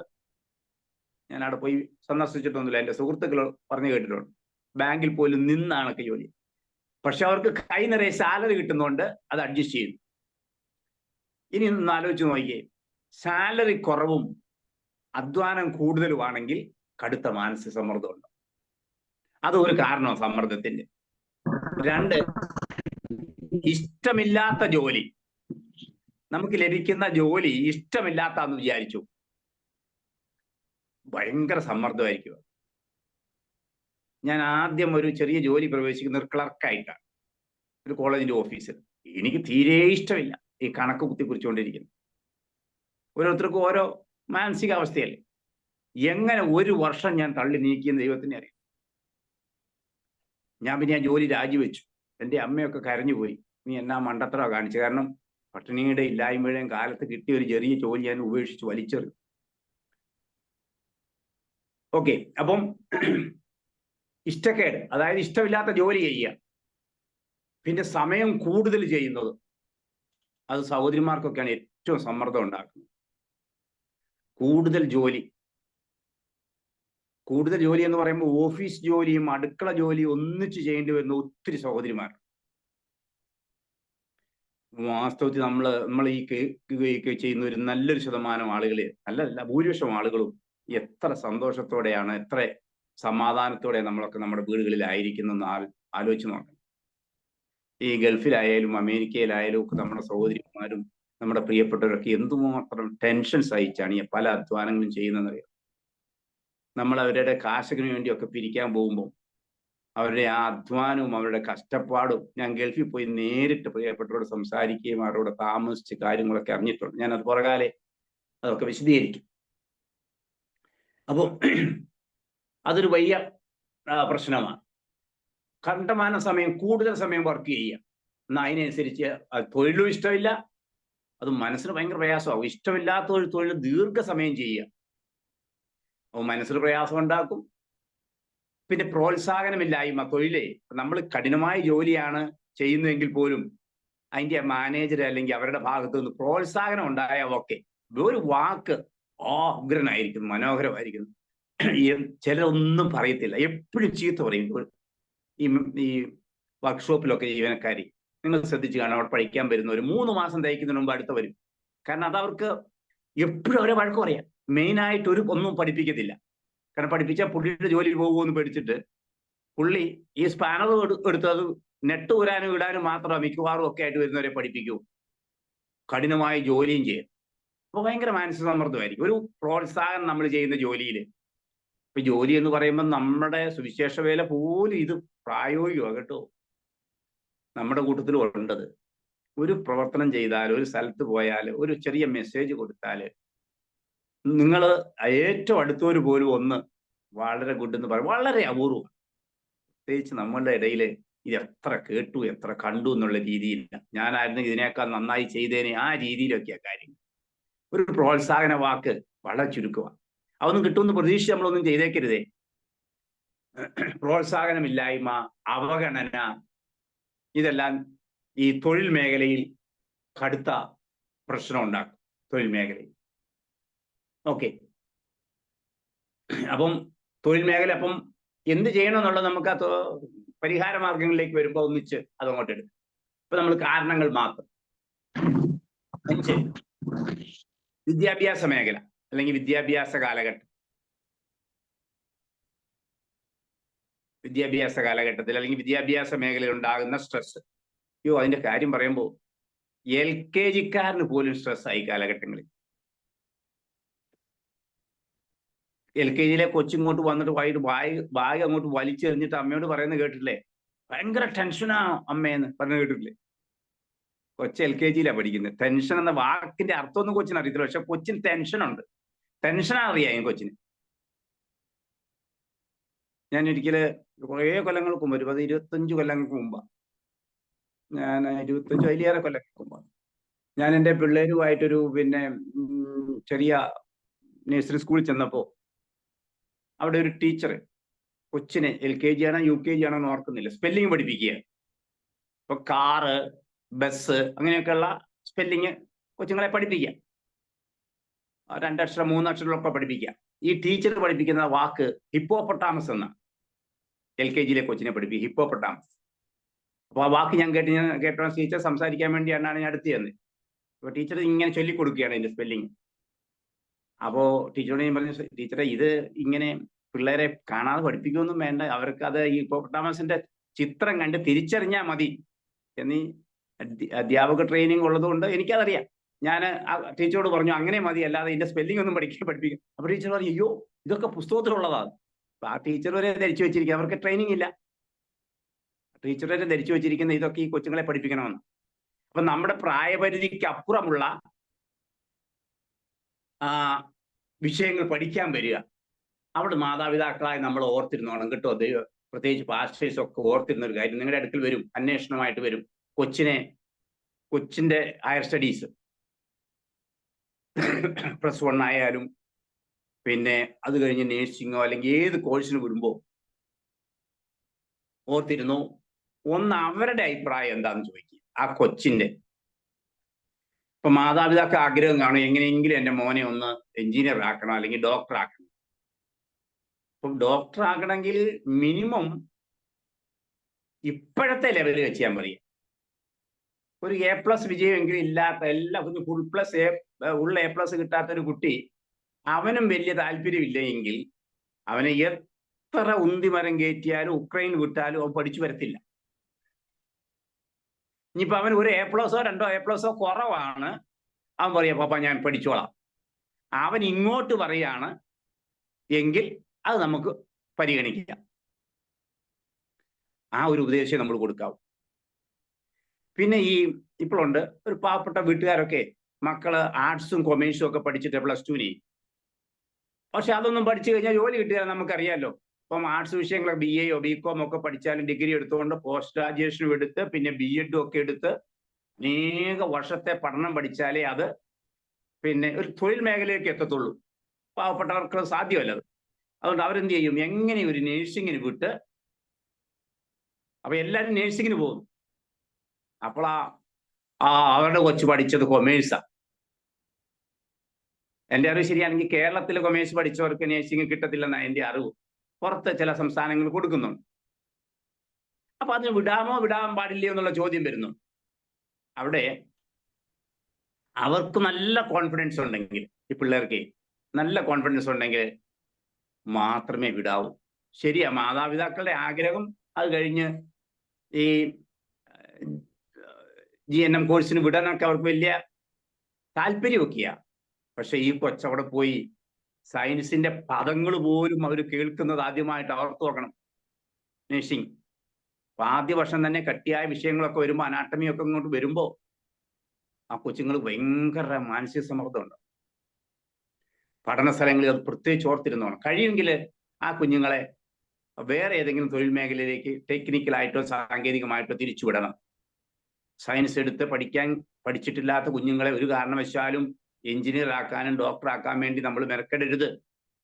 അങ്ങനെ ചെയ്യണമെന്നുള്ള ചെറുപ്പത്തിലേ അവരെ 10ാം ക്ലാസ് കഴിയുമ്പോഴേ അവരെ സയൻസ് മേഖലയിലേക്ക് തിരിച്ചുവിട്ട് ആ രീതിയിൽ സയൻസ് സബ്ജക്റ്റുകൾ എടുത്തുള്ളവരെ ഇത്തരം പ്രൊഫഷണൽ കോഴ്സുകൾക്ക് വിടാവൂ എന്ന് ആണ് എൻ്റെ ഒരു നിർദ്ദേശം. ഈ കൂട്ടത്തിൽ ഒന്നും കൂടെ പറയട്ടെ, ഇത് ഒരു കാരണം, നമ്മുടെ പിള്ളേരും ദൂരേട്ട് പോകുന്ന മക്കൾ പലരും ഈ പ്രൊഫഷണൽ കോഴ്സിന് പഠിക്കുന്നവർ പലരും വഴിതെറ്റിപ്പോകുന്നതിൻ്റെ ഒരു കാരണം അവരുടെ വിദ്യാഭ്യാസ കാലഘട്ടങ്ങളിൽ ഉണ്ടാകുന്ന സ്ട്രെസ്സാണ്. കഠിനമായ സ്ട്രെസ്. കഠിനമായ സമ്മർദ്ദം അവർക്കുണ്ട്. അതൊന്നും അവർക്ക് പഠിക്കാൻ പറ്റുന്നില്ല. അവരുടെ വിഷയങ്ങൾ എത്ര കോളുകളാണ് എനിക്ക് വരുന്നതെന്നറിയാമോ ആ വിഷയത്തിൽ. ഒരിക്കലൊരു പെൺകുട്ടിയായിട്ടൊരു അമ്മ ഇവിടെ വന്നു, വിശ്വാസി കുട്ടിയാണ്. അപ്പം അവളിപ്പോൾ നേഴ്സായി എവിടെയോ കാനഡയിലോ അമേരിക്കയിലോ എവിടെയോ ഉണ്ട്. അപ്പൊ ആ കുട്ടിയെ അമ്മയായിട്ടോട് വരികയാണ്. 1ാം വർഷ പരീക്ഷ അടുക്കുമ്പോൾ ഇവർക്ക് ആകെ ടെൻഷനായി. ഇവള് നല്ല മാർക്കോടെ +2 പാസ്സായതാ. മെറിറ്റിലാണ് കിട്ടിയത്, മാനേജ്മെന്റിൽ മെറിറ്റിൽ കിട്ടി. അപ്പൊ ഇവളുടെ പേടിയാണ് പറയുക, പരീക്ഷ എടുത്തു വരിക ഫസ്റ്റ് ടൈം. അപ്പൊ ഇവള് ചോദിക്കുന്നത്, കഴിഞ്ഞ വർഷം 1ാം ടൈമില് ഫസ്റ്റ് ടൈമിൽ കഴിഞ്ഞ കൊല്ലം പരീക്ഷ എഴുതിയ 50 വിദ്യാർത്ഥികളിൽ 12 പേര് തോറ്റു. അങ്ങനെയെങ്കിൽ ഈ വർഷവും 12 പേരെങ്കിലും തോക്കുകയില്ലേ, അതിൽ ഒരാൾ ഞാനാണെങ്കിലോ? നമുക്കിത് കേൾക്കുമ്പോൾ ചിരി വരൂലേ? ഇവള് നല്ല മാർക്കുള്ളവളാ, മെറിറ്റ് സീറ്റ് കിട്ടിയവളാ. എന്നിട്ട് ആ കുട്ടി പറയുന്നത് 12 പേര് കഴിഞ്ഞ കൊല്ലം തോറ്റു ഫസ്റ്റ് ടൈമില്. അപ്പൊ ഞാൻ ഇക്കൊല്ലം തോറ്റാലോ? തോക്കാൻ സാധ്യതയില്ലേ? 38 പേര് ജയിച്ച കാര്യം അവള് മറന്നുപോയി. അപ്പൊ നമ്മളെ സംബന്ധിച്ച് പ്രാർത്ഥിച്ച് ധൈര്യപ്പെടുത്തണം. 38 പേര് ജയിച്ചതിൽ ആ ഒരു കുട്ടിയായിരിക്കും നീ, അങ്ങനെ ജയിക്കുന്ന ഒരു കുട്ടിയായിരിക്കും നീ. അപ്പൊ അവൾ പിന്നെ അത് നിർബന്ധം വെക്കും, അവൾ തോക്കാൻ സാധ്യതയില്ലേ? പക്ഷെ ആ സാധ്യത ജയിക്കാനുള്ള സാധ്യതയേക്കാൾ കുറവാണ്. ജയിക്കാനാണല്ലോ സാധ്യത കൂടുതൽ. ഈ 12 പേര് തോറ്റ 12 പേരും മാനേജ്മെന്റ് കോട്ടയിൽ വന്ന മാർക്ക് കുറഞ്ഞ വിദ്യാർത്ഥികളാണ്. അപ്പം തൊഴിൽ മേഖല, പഠന മേഖല വളരെ പ്രധാനപ്പെട്ടതാണ് കേട്ടോ.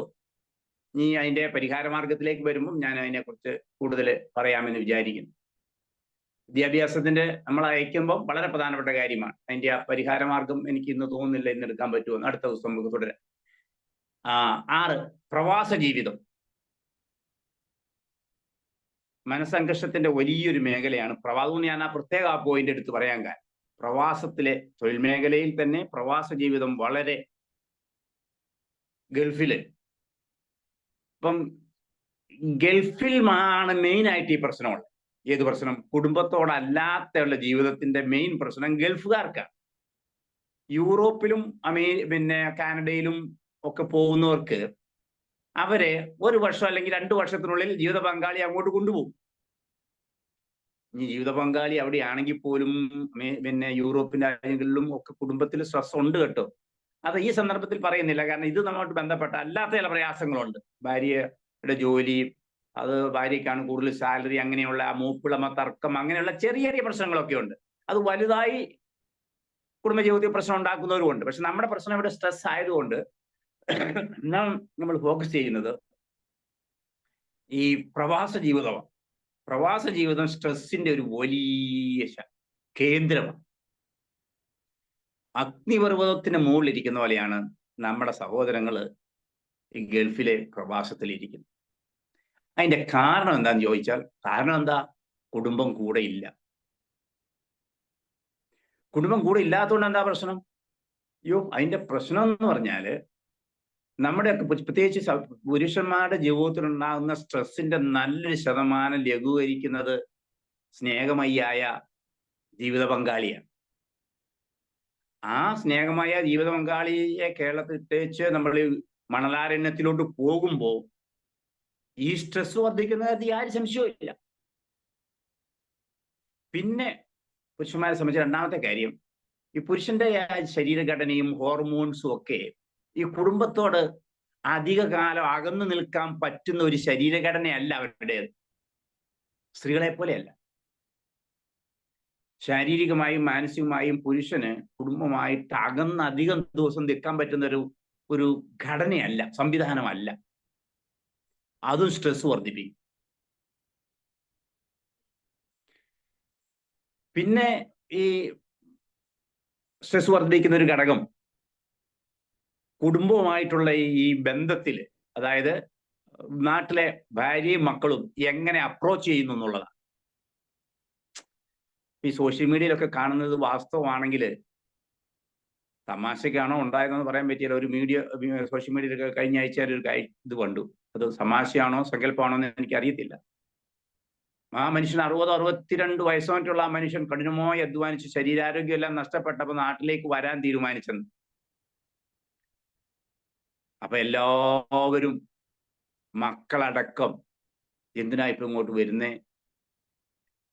മക്കള് കല്യാണം കഴിച്ച് വേറെ പോയിട്ടും അവർക്ക് ഈ അപ്പനെ സ്വീകരിക്കാൻ മനസ്സില്ലാതായെന്നും അവിടുന്നൊക്കെ ഇറങ്ങിപ്പോന്നെന്നും ഒടുവിൽ ഭാര്യ പോലും ഭാര്യ നിർബന്ധിച്ചതിന്റെ കാരണം ഭാര്യയ്ക്ക് സ്നേഹമില്ലാത്തതുകൊണ്ടല്ല. ഈ മക്കൾ ആട്ടി തുപ്പുന്ന സഹിക്കാൻ വയ്യാഞ്ഞിട്ട് ഭാര്യ പറഞ്ഞെന്നാ നിങ്ങൾ പൊയ്ക്കോളൂ എന്നും പറഞ്ഞ് ഈ അപ്പനെ പിന്നെയും ഗൾഫിലേക്ക് പറഞ്ഞു വിട്ടു എന്നും പറഞ്ഞ് ഞാനൊരു രംഗം കണ്ടു. എന്റെയും കണ്ണ് നിറഞ്ഞു പോയത്. നമ്മളെ നല്ല ആരോഗ്യമുള്ള സമയത്ത് ആ കുഞ്ഞുങ്ങൾക്ക് വേണ്ടി ജീവിച്ച് അവിടെ പോയി ആ ക്യാമ്പിലൊക്കെ താമസിക്കുന്ന രംഗങ്ങളൊക്കെ ഞാൻ കണ്ടപ്പോൾ അല്പം മനസാക്ഷിയുള്ളവർ പോലും ഞെട്ടിപ്പോവും. അതവരുടെ ആ ജീവിതം. അവിടെ ഈ കുലുക്കി മരത്തെ പണം കായ്ക്കുന്ന മരമുണ്ടെന്നാണ് ഇവിടെ ഇരിക്കുന്ന പലരുടെയും ധാരണ. എന്നിട്ട് അവിടെയുള്ള സാറേ ഇവിടെ വന്ന് ഈ മരം എല്ലാവരെയും ഒന്ന് കാണിക്കണം എന്ന് ഞങ്ങൾക്ക് ആഗ്രഹമുണ്ട്. അവർ പറയാറുണ്ട്, ഈ പണം കായ്ക്കുന്ന മരവേ എല്ലാവരെയും ഒന്ന് കാണിക്കണമെന്ന് ഞങ്ങൾക്ക് ആഗ്രഹമുണ്ട്. പക്ഷെ ഇവരെ ഇങ്ങോട്ട് എൻ്റെ ഭാര്യ ഒന്ന് കൊണ്ടുവന്നാൽ ആ ഭാര്യയ്ക്ക് ഒന്ന് തങ്ങാൻ സ്ഥലമില്ല. കാരണം ഭർത്താവ് താമസിക്കുന്ന ഒരു ബെഡ് സ്പേസിലാണ്. ഉറങ്ങാൻ മാത്രമുള്ള ഒരു തട്ടുതട്ടായിട്ടുള്ള ഉറങ്ങാൻ മാത്രമുള്ള ഒരു സ്ഥലമേ ഉള്ളൂ അവിടെ. അവിടെ കൊണ്ടുവന്ന സ്ത്രീയെ ഇപ്പം അവിടുത്തെ അവസ്ഥ ഒന്ന് കാണിക്കാൻ പോലും പറ്റുന്നില്ലല്ലോ എന്നുള്ള സങ്കടം പറഞ്ഞ സഹോദരന്മാരും. അപ്പൊ അതിന് പരിഹാര മാർഗം ഞാൻ പിന്നെ പറയാം. ഇവിടുന്ന് ഭാര്യ ഇടപെടുന്നത്, മക്കൾ ഇടപെടുന്നത്, ഇത്രയും പറഞ്ഞ കൂട്ടത്തിൽ പറയട്ടെ, ആ ഫോൺ വിളികൾ പോലും ഭർത്താവിന്റെ സ്നേഹാന്വേഷണവും ക്ഷേമാന്വേഷണവും ആകാവൂ. പരാതികളുടെ കെട്ടഴിക്കാനാണ് ഇവിടുന്ന് അങ്ങോട്ട് ഫോൺ വിളിക്കുന്നെങ്കിൽ ഒരിക്കലും അങ്ങനെ ഫോൺ വിളിക്കരുത്. അതൊക്കെ ഞാൻ വിശദമായി പുറകാലെ പറയാം. അപ്പൊ 7, സ്ട്രെസ് വർദ്ധിപ്പിക്കുന്ന മറ്റൊരു ഘടകം നമ്മുടെ വിട്ടുമാറാത്ത രോഗങ്ങളാണ്. മാരകമായ രോഗങ്ങൾ. ഇതുവരെ നമ്മൾ പറഞ്ഞതിൽ ഒട്ടുമിക്കവാറും 90% നമുക്ക് നിയന്ത്രിക്കാവുന്ന കാര്യങ്ങളാണ് ഇപ്പൊ നമ്മൾ പറഞ്ഞതിൽ ആദ്യം പറഞ്ഞ പ്രിയപ്പെട്ടവരുടെ വേർപാട് ഇപ്പൊ നമുക്ക് കൺട്രോൾ ചെയ്യാൻ പറ്റുന്നതിന്. ബാക്കിയെല്ലാം നമുക്ക് നിയന്ത്രിക്കാവുന്നതും പരിഹരിക്കാവുന്നതുമാണ്. എന്നാൽ പരിഹരിക്കാൻ അല്പം ബുദ്ധിമുട്ടുള്ളത്, അതായത് മാനസികമായി നമുക്ക് പരിഹരിക്കാൻ അല്പം ബുദ്ധിമുട്ടുള്ള കാര്യമാണ് വിട്ടുമാറാത്ത രോഗങ്ങൾ, മാരക രോഗങ്ങൾ, പ്രത്യേകിച്ച് ക്യാൻസർ പോലെ വേദനാജനകമായ രോഗങ്ങൾ. ക്യാൻസറിനെ കുറിച്ച് ഇങ്ങനെയാണ് പറയുന്നത്, ക്യാൻസർ വന്ന് നമ്മൾ ചികിത്സിക്കുമല്ലോ, ചികിത്സിക്കണം, യാതൊരു സംശയവും വേണ്ട, പ്രാർത്ഥിക്കുകയും ചികിത്സിക്കുകയും വേണം. ഒട്ടുമിക്കവാറും ആ കുടുംബത്തിന്റെ എല്ലാ സമ്പത്തും ചികിത്സിച്ച് എല്ലാ സമ്പത്തും തീരുന്നതോടുകൂടി രോഗിയും മരിക്കും. ഇതാണ് പലപ്പോഴും നമ്മൾ കണ്ടിട്ടുള്ളത്. അപ്പൊ അതുണ്ടാക്കുന്ന സമ്മർദ്ദം എത്ര ഭയങ്കരമാണ്. അതായത് ഉള്ള സമ്പത്ത് മുഴുവൻ ഇപ്പം എനിക്ക് വേണ്ടി പിന്നെ എൻ്റെ സമ്പത്ത് മുഴുവൻ ചെലവാക്കുമെന്ന് കാണുന്നു. ഞാൻ ഒരിക്കലും നടന്ന സംഭവമാണ്. ഒരു കൊച്ചന് 10ാം ക്ലാസ്സിൽ പഠിക്കുന്ന എൻ്റെ അമ്മയ്ക്ക് ക്യാൻസർ മനസ്സിലാക്കി. അമ്മയ്ക്ക് മനോരമയിലൊക്കെ വന്നതാ. ഇവൻ 10ലെത്തിയപ്പോൾ, ഒരു 8-10 കൊല്ലം മുമ്പ് ഇവൻ 10ലെത്തിയ വിവരം എത്തിയപ്പോഴാണ് അമ്മയ്ക്ക് ക്യാൻസർ ആണെന്ന് ഡയഗ്നോസ് ചെയ്യുന്നത്. ഈ അമ്മ എന്ത് ചെയ്യുന്നറിയോ? അത് മറച്ചു വെച്ചു. മോനും അറിയാതെ മറച്ചു വെച്ചിട്ട് അവന് 10ാം ക്ലാസ് നല്ല മാർക്കോടെ ജയിച്ചു. 10ാം ക്ലാസ് നല്ല മാർക്കോടെ ജയിച്ചു കഴിഞ്ഞപ്പോഴേക്കും ഇതിന് പ്രാഥമികമായ ചികിത്സ പോലും കിട്ടാത്തത് കൊണ്ട് ഈ അമ്മയ്ക്ക് ഗുരുതരമായ ക്യാൻസർ ബാധിച്ചു. പിന്നെ രക്ഷയില്ലാത്ത ഘട്ടം വന്നു. മരണത്തിന് അവർ കീഴടങ്ങും എന്ന ഘട്ടം വന്നപ്പോഴാണ് ആ വിവരം പത്രത്തിൽ വരുന്നത്. അവർ മരിച്ചു കാണും. മരിച്ചൊന്നും പിന്നെ നമുക്കറിയത്തില്ല. അപ്പം സ്വന്തം മകന് വേണ്ടി അങ്ങനെയൊക്കെ ചെയ്യുന്ന അമ്മമാരുണ്ട്. അങ്ങനെ ചെയ്യണമെന്നൊന്നുമല്ല ഞാൻ പറയുന്നത് കേട്ടോ. എങ്കിലും അപ്പോൾ അതൊക്കെ വായിക്കുമ്പോൾ നമുക്ക് കണ്ണു നിറഞ്ഞു പോകുന്നൊരു കാര്യം ഞാൻ പറഞ്ഞതേ ഉള്ളൂ. അപ്പോൾ വിട്ടുമാറാത്ത രോഗങ്ങൾ ഒരുപാട് സംഘർഷം നമുക്കുണ്ടാക്കും, മാനസിക സംഘർഷങ്ങൾ. അതും ചികിത്സിച്ചിട്ട് പ്രയോജനമില്ല എന്ന് പറയും. ഇപ്പൊ ക്യാൻസറിനെ കുറിച്ചൊക്കെ നമ്മൾ കേൾക്കുന്നത് എന്താ? ചികിത്സിച്ചാലും പോകണമില്ല, ചികിത്സിച്ചില്ലേലും ഇല്ല, ഒരുപോലെ. എന്നിട്ടോ കണ്ടമാനം കാശ് ചെലവാക്കുകയും ചെയ്യും, വേദന അനുഭവിക്കുകയും ചെയ്യും. അത് ഏത് മനുഷ്യനും മാനസിക സംഘർഷം ഉണ്ടാക്കുന്ന കാര്യമാണ്. പ്രാർത്ഥന കൊണ്ടും കൗൺസിലിംഗ് കൊണ്ടും കൂട്ടായ്മ കൊണ്ടും ഒക്കെ ലഘൂകരിക്കാം. നമ്മളത് പരിഹാര മാർഗത്തിലേക്ക് വരുമ്പോൾ അതിനെക്കുറിച്ച് കൂടുതൽ പറയാം. 8 സാമ്പത്തിക തകർച്ച, കടബാധ്യത മുതലായ സാമ്പത്തിക തകർച്ചയും കടബാധ്യതയും.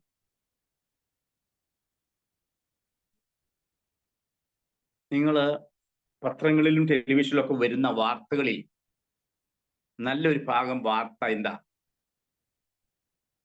അത് ആത്മഹത്യ, കൂട്ടത്തോടെ ആത്മഹത്യ ചെയ്തു. ഭാര്യയും കൊന്ന്, അല്ലെങ്കിൽ ഭാര്യയോട് ഒന്നിച്ച് 2 കുഞ്ഞുങ്ങളുമായി ആത്മഹത്യ ചെയ്തു. എന്നിട്ട് ഈ ആത്മഹത്യ ചെയ്തവരുടെ വീടൊക്കെ ഇങ്ങനെ പോലീസുകാരെ ഒക്കെ ചെന്ന് അതിങ്ങനെ ടെലിവിഷനിൽ നമ്മൾ കാണുമ്പോൾ ഞാൻ ഞെട്ടിപ്പോയിട്ടുണ്ട്. വലിയ മാളിക, എറണാകുളത്തും കൊച്ചിയിലും ഒക്കെ ഉള്ള വലിയ വീട്, 1 കോടിക്ക് മുകളിൽ ഏതായാലും കിട്ടും. 1.5-2 കോടി രൂപ വില വരുന്ന ഒരു വീടുകളുടെ ഉടമസ്ഥനാണ് സാമ്പത്തിക ഞെരുക്കം കൊണ്ട് ആത്മഹത്യ ചെയ്തത്. എവിടെയോ തകരാറില്ലേ? ഇത് കാൽക്കുലേഷൻ എവിടെയോ തകരാറില്ലേ? ആ മനുഷ്യനെ സ്നേഹിക്കുന്നവർ അതിന്റെ കാര്യങ്ങൾ, ആ സാമ്പത്തിക വശം ഒന്ന് പറഞ്ഞു കൊടുക്കുവാൻ അവർക്ക് അറിവില്ലാത്തതുകൊണ്ടല്ല. പ്രത്യേകിച്ച് നല്ല ആർഭാടത്തിൽ ജീവിച്ചിരുന്നവർ, പ്രത്യേകിച്ച് ബിസിനസ്സുകാർ പൊതുവിൽ ആർഭാട ജീവിതം നയിക്കുന്നവരാണ്. അത് തെറ്റായിട്ടല്ല ഞാൻ പറയുന്നത്. കർഷകരെ പോലെയോ അധ്യാപകരെ പോലെയോ മറ്റ് ജോലി ചെയ്യുന്നവരെ പോലെയല്ലോ. അവരൊക്കെ അങ്ങനെ പറ്റത്തുള്ളൂ. അങ്ങനെ ചെയ്താലേ അവരുടെ ആ ബിസിനസ്സിന് തന്നെ ഗുണമാകത്തുള്ളൂ. ഇപ്പം അംബാനിയും മറ്റും എൻ്റെ പിന്നെ കാറ് പോലെ ഒരു പഴയ ചൊക്കട കാറിൽ സഞ്ചരിക്കാൻ പറ്റുമോ? അതൊരു കുറ്റമായിട്ട് ഞാൻ പറയുന്നില്ല. പക്ഷെ അവർക്ക് അവരുടെ ആ ബിസിനസ് സാമ്രാജ്യം തകരുമ്പോൾ, ഇപ്പൊ അംബാനി തകർന്നാലും അവർക്ക് വേറെ അഡ്ജസ്റ്റ്മെന്റ് കാണും. ഇൻഷുറൻസ് രീതിയിലേക്ക് അവർ മാറും. അവർക്ക് ഈ ചെറുകിട ബിസിനസ്സുകാര്, കച്ചവടക്കാരൊക്കെ തകർന്നു കഴിയുമ്പോൾ അവർക്ക് വേറെ ഒരു തൊഴിലും അറിയത്തില്ല. കൂലിപ്പണിക്ക് പോകാൻ അറിയത്തില്ല, പോവുകയില്ല അവര്. മലയാളിയുടെ ഒരു ശാപം അതാണ്. നമുക്ക് കാശ് നഷ്ടപ്പെട്ട വേറെ ജോലിക്ക് അങ്ങനെ ചിന്ത നമുക്കില്ല. ചെത്ത് കളഞ്ഞാൽ പിന്നെ പ്രശ്നമൊന്നുമില്ലല്ലോ എന്ന്. ഈ 2 കോടിയുടെ വീടുള്ള മനുഷ്യന് ആ വിറ്റേച്ച് 1 കോടി കടം വീട്ടി ആ ബാക്കി 1 കോടി മതി ഇയാൾക്ക് ജീവിക്കാൻ. അത് നമ്മൾ പരിഹാരമാർഗം അതിനെ കുറിച്ച് ചിന്തിക്കാം. അപ്പൊ ഈ സാമ്പത്തിക തകർച്ച, കടബാധ്യത, അത് തൊഴിൽ നഷ്ടം, ഇതൊക്കെ കടുത്ത മാനസിക സംഘർഷമുള്ളതാണ്. എത്ര കാലം അവരിങ്ങനെ പിടിച്ചു നിന്നിട്ടാണ് ഒടുവ് ആത്മഹത്യയിലേക്ക് പോകുന്നത്. ഇപ്പൊ ഞാനിങ്ങനെ പറയാറുണ്ട്, കർത്താവ് നമ്മളെയൊക്കെ ഉപയോഗിച്ച് ഓരോ ഗ്രാമത്തിലും ഓരോ പട്ടണത്തിലും ഒക്കെ എന്തുമാത്രം സുവിശേഷകരുണ്ട്. പക്ഷേ ആത്മഹത്യ ചെയ്ത് കഴിയുമ്പോൾ അറിയുന്ന, അയ്യോ ആ മനുഷ്യനൊന്ന് പോയി കാണായിരുന്നു. നമുക്കറിയത്തില്ല ഈ വലിയ കാറിൽ സഞ്ചരിക്കുന്നവര്, വലിയ ബിസിനസ്സുകാര്, വലിയ പണം കൊണ്ട് ആറാടി ജീവിക്കുന്നവരുടെ ഒക്കെ മനസ്സിലൊരു അഗ്നിപർവ്വതം ഉണ്ടെന്ന് നമുക്ക് അറിയത്തില്ല. ഈ കൗൺസിലിംഗ് പഠനം അക്കാര്യങ്ങളൊക്കെ ഒരു ചെറിയൊരു, കാരണം ഏത് മനുഷ്യനെ എവിടുന്ന് കണ്ടാലും ഒന്ന് പരിചയപ്പെടാനും, വലിഞ്ഞു മുറുകി ജീവിക്കുന്നവന്റെ ആ മുഖത്ത് ആ പ്രയാസത്തിന്റെ ഒരു കാരണം അന്വേഷിക്കാനും, ചിലപ്പോൾ വലിയ കുറ്റവാളിയോ ഒക്കെ ആയിരിക്കും. നമ്മുടെ കയ്യിൽ പണം മടിശീലെ കനമുള്ളവനല്ലേ പേടിക്കുന്ന കാര്യമുള്ളൂ. നമ്മൾ ചില്ലറ യാത്ര ചെയ്യാൻ മാത്രമുള്ള കാശുമായി സഞ്ചരിക്കുന്ന നമ്മളെ എന്ത് കൊന്നു കൊണ്ടുപോകാനാ? അപ്പൊ തൊട്ടടുത്തിരിക്കുന്ന ആളായിട്ട് ഒന്ന് പറയാനും മിണ്ടി പറയാനും അയലോക്കങ്ങളിലൊക്കെ കയറി ഇറങ്ങി, അതൊക്കെ ഈ പരിഹാരമാർഗം വരുമ്പോൾ ഞാൻ പറയാം. അപ്പോ മരിച്ചു കഴിഞ്ഞിട്ട് അയ്യോ കഷ്ടമായി പോയെന്ന് പറഞ്ഞിട്ട് എന്താ കാര്യം? ഓക്കെ, അപ്പൊ ഈ സാമ്പത്തിക തകർച്ച വലിയ പ്രശ്നമാണ്. സാമ്പത്തിക തകർച്ചയുടെ അതിന്റെ കാരണം അല്ല, സ്ട്രെസ്സിന്റെ ഒരു കാരണമാണെങ്കിലും പരിഹാരം അതൊക്കെ നമുക്ക് 90% പരിഹരിക്കാവുന്നു. ഈ ക്യാൻസർ പോലെയോ മരണം പോലെയോ നമ്മുടെ നിയന്ത്രണത്തിന് അപ്പുറമുള്ള കാര്യമല്ല ഈ സാമ്പത്തിക തകർച്ച. ഓക്കെ, 9ാമത്തെ, സുരക്ഷിതത്വമില്ലാത്ത ജീവിത സാഹചര്യങ്ങൾ. സുരക്ഷിതത്വമില്ലാത്ത ജീവിത സാഹചര്യങ്ങൾ, ഉദാഹരണത്തിന് ചേരിയിലുള്ള ജീവിതം. ഇപ്പൊ മുംബൈയിലെ ധാരാവി വലിയൊരു ചേരിയെ കേട്ടിട്ടുണ്ട്. ഞാൻ അവിടെ പോയിട്ടൊന്നുമില്ല, പോകണമെന്നൊക്കെ ആഗ്രഹം ഉണ്ടായിരുന്നു, നടന്നില്ല. ഈ ചേരിയിലുള്ള ജീവിതം നമുക്കറിയാമല്ലോ, എന്നും സംഘർഷപരമായി. അവിടെ ഒരു ദിവസം ഒരു കൊലപാതകമെങ്കിലും ആ ഗ്രാമത്തിൽ നിന്ന് ആ പ്രദേശത്ത് നടക്കാത്ത സ്ഥലമില്ലെന്നാ പറയും.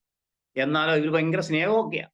അടിപിടി, മദ്യം, ചാരായവാറ്റ്, വേശ്യാവൃത്തി, ചെറുകിട കച്ചവടങ്ങള്, ഇങ്ങനെ ഭയങ്കരമാണ്. പക്ഷെ നല്ല ശുചിമുറിയില്ല, അയൽവക്കക്കാരന്റെ വെള്ളം നമ്മുടെ വീടിന്റെ അകത്തെ അടുക്കളയിലോട്ട് വീഴും, തുടങ്ങി അങ്ങനെ 100,000 പ്രശ്നങ്ങൾ, ശുചിത്വമില്ലാത്ത പ്രശ്നം, ഒരുപാട് സംഘർഷമാണ്. ഈ സംഘർഷപരമായ ജീവിതം. വേറെ ഇപ്പൊ നമുക്കറിയാം, യുദ്ധരംഗത്തൊക്കെ ഗാസയിലെ ജനങ്ങള് അവരനുഭവിക്കുന്ന എത്ര മാനസിക സംഘർഷം എത്ര ഭയങ്കരമാണ്. കുഞ്ഞുങ്ങളെയും കൊണ്ട്, മുറിവേറ്റ കുഞ്ഞുങ്ങളെയും കൊണ്ട് ഓടും നമ്മൾ കണ്ടിട്ടില്ലേ? യുദ്ധരംഗത്തുള്ളവര്, ചേരി പ്രദേശങ്ങളിലുള്ളവര്, പിന്നെ ഇപ്പൊ ഈ ഉരുൾപൊട്ടിയ ആ മേഖലകളിൽ, മലഞ്ചേരിയിലൊക്കെ ഇപ്പൊ താമസിക്കുന്നവരുടെ സ്ഥിതി എന്താ? വയനാട്ടിലും ഇടുക്കിയിലും ഒക്കെ മലഞ്ചെരിവുകളിൽ താമസിക്കുന്നവർ മഴ പെയ്യുമ്പോ അപ്പൻ എഴുന്നേറ്റിരിക്കും. കുഞ്ഞുങ്ങൾ ചിലപ്പോൾ ഉറങ്ങുമായിരിക്കും, അപ്പനും അമ്മ എഴുന്നേറ്റിരിക്കും. എഴുന്നേറ്റിരുന്ന് പ്രാർത്ഥിക്കുകയല്ല, എന്ത് ചെയ്യാൻ പറ്റും? അപ്പം വളരെ സ്ട്രെസ് ഉള്ള ഒരു ജീവിതമാണ് അങ്ങനെയുള്ളവർ. സുരക്ഷിതമല്ലാത്ത ജീവിത സാഹചര്യങ്ങളിലുള്ളവര് സ്ട്രെസ് അനുഭവിക്കും. 10, പൂർണ്ണതാവാദികൾ. ഇംഗ്ലീഷിലെ പെർഫെക്ഷനലിസ്റ്റ് എന്ന് പറയും. പെർഫെക്ഷനിസ്റ്റ്,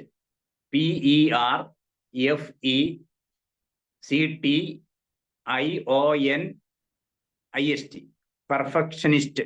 എന്താ സംഭവം എന്ന് നിങ്ങൾക്കറിയാവോ? ചില ആളുകൾക്ക് എല്ലാം വളരെ പൂർണ്ണത ഉള്ളതായി, അവരെല്ലാം ഇങ്ങനെ കർശനമായി പെർഫെക്റ്റ് ആയിട്ട് കാര്യങ്ങൾ ചെയ്യാൻ പരിശ്രമിക്കും. അതൊക്കെ നല്ല കാര്യം, പെർഫെക്റ്റ് ആയിട്ട് കാര്യങ്ങൾ ചെയ്യുന്നത് നല്ല കാര്യമാണ്. പക്ഷെ മറ്റുള്ളവരും, എൻ്റെ വീട്ടിലുള്ളവർ മുഴുവൻ എന്നെ പോലെ പെർഫെക്റ്റ് ആയിരിക്കണം എന്ന് പറയുമ്പോൾ സമ്മർദ്ദമായി. ഭാര്യ പെർഫെക്റ്റ് ആയിരിക്കണം, നല്ല പോലെ എപ്പോഴും നേരം നല്ല വൃത്തിയായിട്ടിരിക്കണം. അടുക്കള ജോലിയല്ല, എവിടെ ജോലി ചെയ്താലും അവരുടെ ഡ്രസ്സിൽ ഒരു കരി വരളാൻ പാടില്ല. തലമുടി പുറത്ത് കാണാൻ വാറിക്കിടക്കരുത്. പിന്നെ പാത്രങ്ങളിലൊന്നും വലിച്ചു വാരിയിടരുത്. തുടങ്ങി എല്ലാം അങ്ങോട്ട് നിബന്ധനകൾ വെക്കാൻ തുടങ്ങും. ചില ഗ്രഹനാഥന്മാര് ചെരുപ്പ് കൊണ്ടുവന്ന മക്കൾ അവിടെ ഇവിടെയും വലിച്ചെറിയുന്ന, എന്നിട്ട് ആ ചെരുപ്പ് അവരെ കൊണ്ട് വടി വെച്ച് എടുത്ത് ഓരോ സ്റ്റെപ്പിൽ കൊണ്ടുവന്ന് നിർത്തും. ഇന്നടത്ത് ഇടാവൂ. ചെരുപ്പ് ഒരു സ്ഥലത്ത് വെപ്പിക്കുന്നത് നല്ല സ്വഭാവം. ഒരു സ്റ്റാൻഡ് മേടിച്ചു, മക്കളെ ഇല്ല നാളെ മുതൽ ഇവിടെ ചെരുപ്പിടുന്നെന്ന് പറഞ്ഞാൽ അത് ഓക്കെ ആയി. അത് ചെയ്യാതെ വടിയെടുത്ത് ഈ പിള്ളേരെ കൊണ്ട് അങ്ങനെ ചെയ്യിക്കുന്നത് പട്ടാള ചിട്ട എന്നൊക്കെ അതിന് പറയും. പ്രത്യേകിച്ച് പട്ടാളക്കാർ പലരും ചിട്ട ജീവിതത്തിൽ വളരെ നല്ല കാര്യമാണ് ചിട്ട. പക്ഷേ അമിതമാകരുത് കേട്ടോ. പെർഫെക്ഷനിസ്റ്റ് ആകാൻ പാടില്ല. പെർഫെക്ഷനിസ്റ്റ് ഞാൻ 1-2 എക്സാമ്പിൾ പറയാം കേട്ടോ. എനിക്കറിയാം ചിലരെ.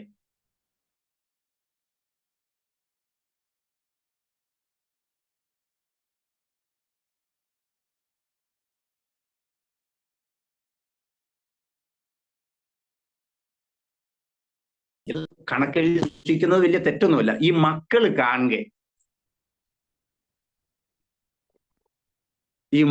കാണുക കണക്കെഴുതി സൂക്ഷിക്കുന്നവരുണ്ട്. അതൊരു ഭയങ്കര സംഭവമാണ്. പിശുക്കെന്നൊന്നും അല്ല, അതിന് ഭയങ്കരമായ ഇതാണ്. ഓക്കെ, അപ്പം അവര് പറയുന്നത് ഇത് അങ്ങനെ എഴുതി വെച്ചാൽ കാര്യങ്ങൾ ശരിയാവുമെന്ന. എവിടെയോ കേട്ട എന്തോ ഒരു തെറ്റിദ്ധാരണയാണ്. നമ്മൾ പൂർണ്ണരല്ല. 100% പൂർണ്ണമായിട്ട് ചെയ്താൽ ശരിയാണ്. എന്നിട്ട് ഈ പെർഫെക്ഷനിസ്റ്റ് മിക്കവാറും അവരുടെ തൊഴിൽ മേഖലയിൽ പരാജയമായിരിക്കും. എന്താ കാരണം? മാനേജർ വഴക്കുകൂടി എപ്പോഴും വഴക്കായിരിക്കും. മാനേജർ ഒരു കാര്യം ചെയ്യാൻ പറഞ്ഞു 100% പൂർണ്ണമായിട്ട് ചെയ്തു കൊടുക്കാൻ പറ്റത്തുമില്ല. കാരണം ഈ പുള്ളി 100% ചെയ്ത് ശരിയാക്കാൻ വേണ്ടിയിരിക്കും. അപ്പം മാനേജർ വന്ന് ചോദിക്കുമ്പോൾ പറയും അതായില്ല സർ, കുറച്ചുകൂടെ ചെയ്യാറുണ്ട്. അങ്ങനെ സമയത്ത് കൊടുക്കത്തില്ല കാര്യം. കാരണം ഇയാൾ പെർഫെക്റ്റ് ആയാലേ കാര്യങ്ങൾ ശരിയാവുള്ളൂ എന്ന് ചിന്തിക്കുന്ന മനുഷ്യനാണ്. എന്നാൽ മാനേജർ പറഞ്ഞ സമയത്ത് അത്ര 100% പെർഫെക്റ്റ് അല്ലെങ്കിൽ പോലും മേലുദ്യോഗസ്ഥൻ പറഞ്ഞത് ശരിയാക്കി കൊടുക്കുന്നതാണ് അതിന്റെ യഥാർത്ഥ ബുദ്ധി. ചില പെർഫെക്ഷനിസ്റ്റ് മാത്രമല്ല, മറ്റുള്ളവരെ അങ്ങനെ ചെയ്യാൻ വേണ്ടി നിർബന്ധിക്കും. അപ്പോൾ ആകെ പ്രശ്നമായി. അത് ചിലപ്പോൾ വൃത്തിയുടെ കാര്യത്തിലായിരിക്കും. ഓവർ വൃത്തി.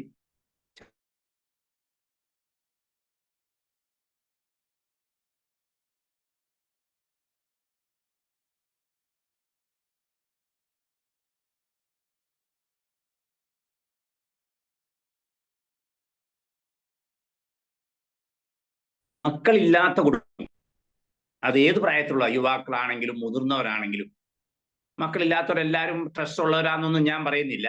പക്ഷെ സ്ട്രെസ്സിന്റെ ഒരു കാരണം മക്കളില്ലാത്തവർ.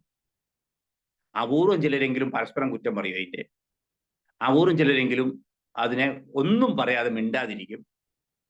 ചിലരെ മക്കളില്ലാത്ത ആഘോഷമാക്കുന്ന ദമ്പതികളെ വരെ എനിക്ക് അറിയാം. പ്രത്യേകിച്ച് സുവിശേഷകരെ. അവര് ഇഷ്ടം പോലെ പ്രവർത്തിക്കാൻ അവർക്ക് സമയമുണ്ട്. ഞാൻ പറഞ്ഞത് എല്ലാവരും അങ്ങനെ ആകണമെന്ന അർത്ഥത്തിലല്ല. സ്ട്രെസ് ആയിട്ടിരുന്നേക്കരുത്. മക്കളില്ല എന്ന് പറയുമ്പോൾ ഒരു കാര്യമുണ്ട്. ഇപ്പൊ ഈ യൂറോപ്പിലും അമേരിക്കയിലും ഒക്കെ മക്കള് അല്പം പ്രായമായി കഴിഞ്ഞാൽ അവരെല്ലാം വേറെ അങ്ങ് പോകും. അത് ഇപ്പൊ അവിടെയുള്ള ആളുകളെല്ലാം അങ്ങ് അഡ്ജസ്റ്റ് ചെയ്യുക. പക്ഷെ നമ്മൾ മലയാളികൾ അഡ്ജസ്റ്റ് ചെയ്യാൻ പഠിക്കുന്നില്ല. നമ്മൾ ഇപ്പോഴും നമ്മുടെ മക്കളെ ഇപ്പോഴും നമ്മളെ എപ്പോഴും ഇങ്ങനെ നോക്കിക്കൊണ്ടിരിക്കണം, എപ്പോഴും നമ്മളെ അവർ സംരക്ഷിക്കണം. മകൻ ഇട്ടേച്ചു പോയി, മകൻ നോക്കുന്നില്ല എന്ന് പറഞ്ഞ് ഇവിടെ കേസും ബഹളവും ഒക്കെയാണ്. അത് സ്ട്രെസ് ഉണ്ടാക്കുന്ന കാര്യമാണ്. തിരുവിതാംകൂറിലൊക്കെ വളരെ സങ്കടകരമായ കാഴ്ച. ഒരു വലിയ വീട്, മക്കൾ യൂറോപ്പിലോ അമേരിക്കയിലോ ഒക്കെയാ, വലിയ വീട്, 2ാം നില 3ാം നിലയുടെ മുകളിൽ അപ്പനും അമ്മയും ചിലപ്പോൾ ഒരു പട്ടിയും കാണും. ഇങ്ങനെ മുഖത്തോട് മുഖം നോക്കിയോ നോക്കാതെയോ ഈ പട്ടിയെയും കളിപ്പിച്ചോ, അല്ലെങ്കിൽ ഇങ്ങനെ വിദൂരതയിലേക്ക് കണ്ണും നട്ട് ഇരിക്കുന്ന എത്ര കുടുംബങ്ങൾ. അതിനെക്കുറിച്ച് മാത്രം എനിക്ക് വരണം ചെയ്യണമെന്നുണ്ട്, ഒരു ക്ലാസ് എടുക്കണമെന്ന്. നമ്മുടെ ഏകാന്തത ഒഴിവാക്കാൻ എന്തെല്ലാം അവസരങ്ങൾ നമുക്കുണ്ടെന്ന് നമുക്ക് അടുത്ത ക്ലാസ്സിൽ നമുക്ക് ചിന്തിക്കാം.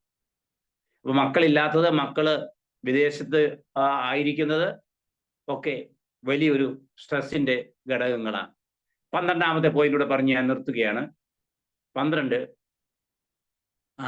നെഗറ്റീവ് ഫീലിങ്സ് നമ്മളെ ഭരിക്കുമ്പോൾ, നെഗറ്റീവ് ചിന്തകൾ അല്ലെങ്കിൽ ഫീലിങ്സ് നമ്മളെ ഭരിച്ചാൽ നമുക്ക് വലിയ സ്ട്രെസ് ഉണ്ടാവും.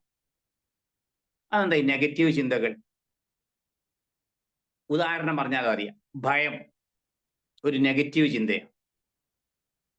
ഇപ്പൊ നമുക്കറിയാം പോസിറ്റീവ് ചിന്തകൾ, കരുണ, സ്നേഹം, വാത്സല്യം, ദയ, അവരോ ഇങ്ങനെയൊക്കെ ഉള്ളത് പോസിറ്റീവ് ചിന്തകളാണ്, പോസിറ്റീവ് ഫീലിംഗ്, പോസിറ്റീവ് വികാരങ്ങളാണ്.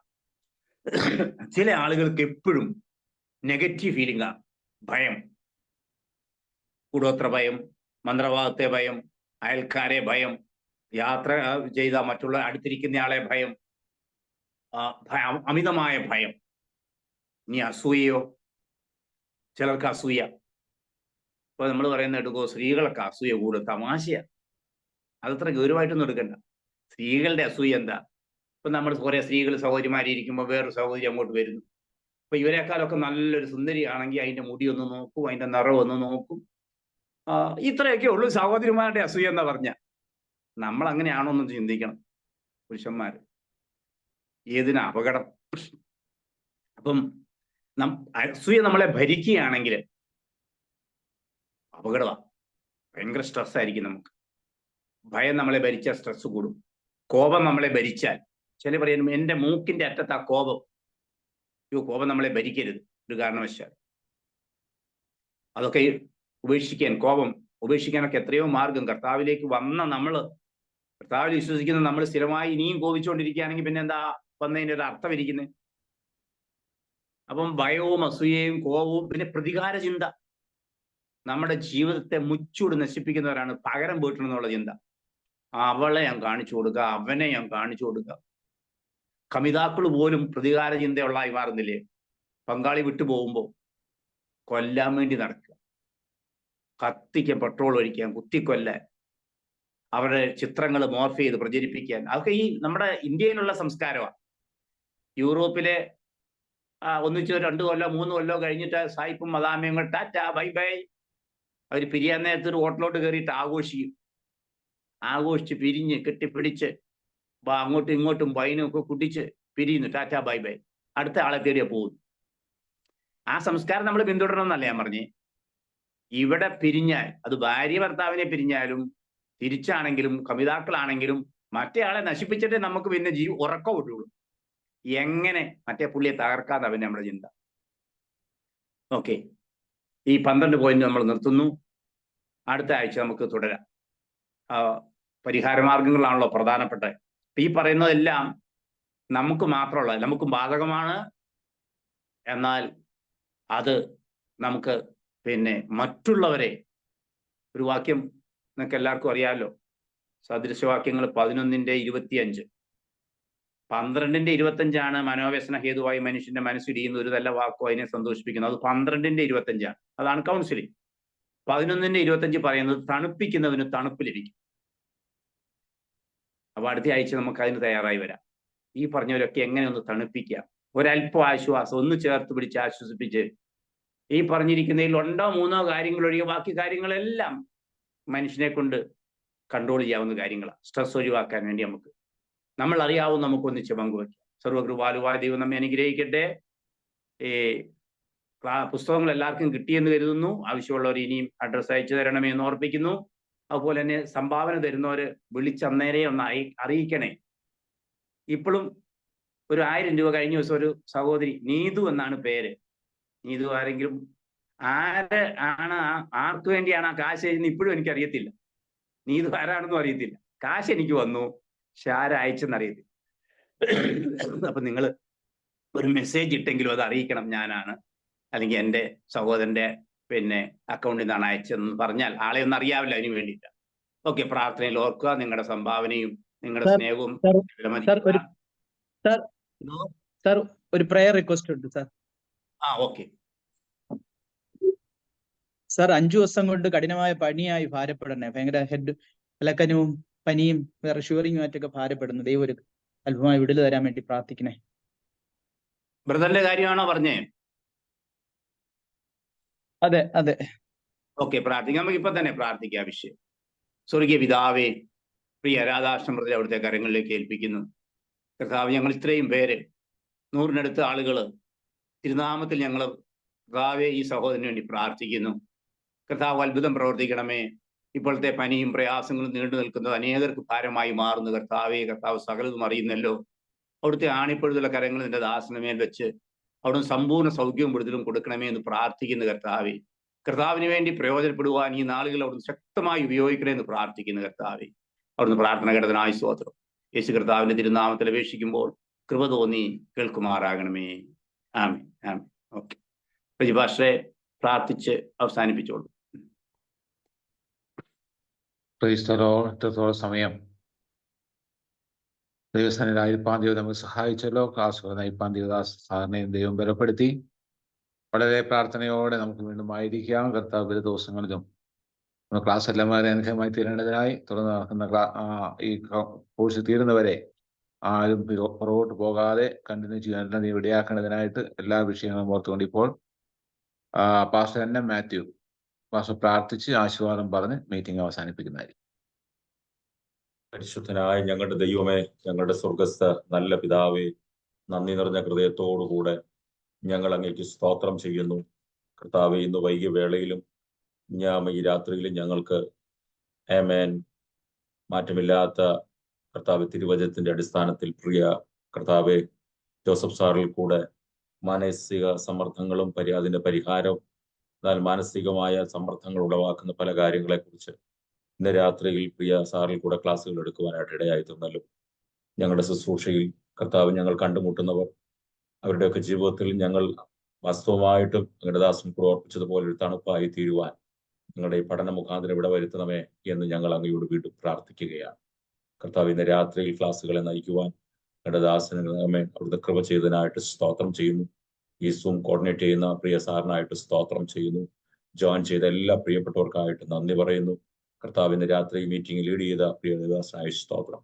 അടുത്ത ക്ലാസ്സുകൾ ഞങ്ങൾ വരുവോളം അവിടുത്തെ കൃപയെ ഞങ്ങളെ പൊതിയുകയും സഹായിക്കുകയും സൂക്ഷിക്കുകയും ചെയ്യണമെന്ന് ജീവൻ നൽകിയ യേശു ക്രിസ്തുവിന്റെ നാമത്തിൽ യാചിക്കുന്നു. കേൾക്കണം സ്വർഗീയ നല്ല പിതാവേ. പിതാവായ ദൈവത്തിന്റെ സ്നേഹവും പുത്രനായ യേശു ക്രിസ്തുവിന്റെ കൃപയും പരിശുദ്ധന്റെ സംസർഗവും സഹവാസവും കൂട്ടായ്മയും കാവലും ക്ലാസ് ജോയിൻ ചെയ്ത എല്ലാവരോടും ക്ലാസ്സുകൾ നയിച്ച ദാസനോടും കർത്താവായ യേശു ക്രിസ്തുവിന്റെ മഹത്വ പ്രത്യക്ഷത വരെയും ഇന്നും എന്നേക്കും ഉണ്ടായിരിക്കുമാറാകട്ടെ. ആമേൻ.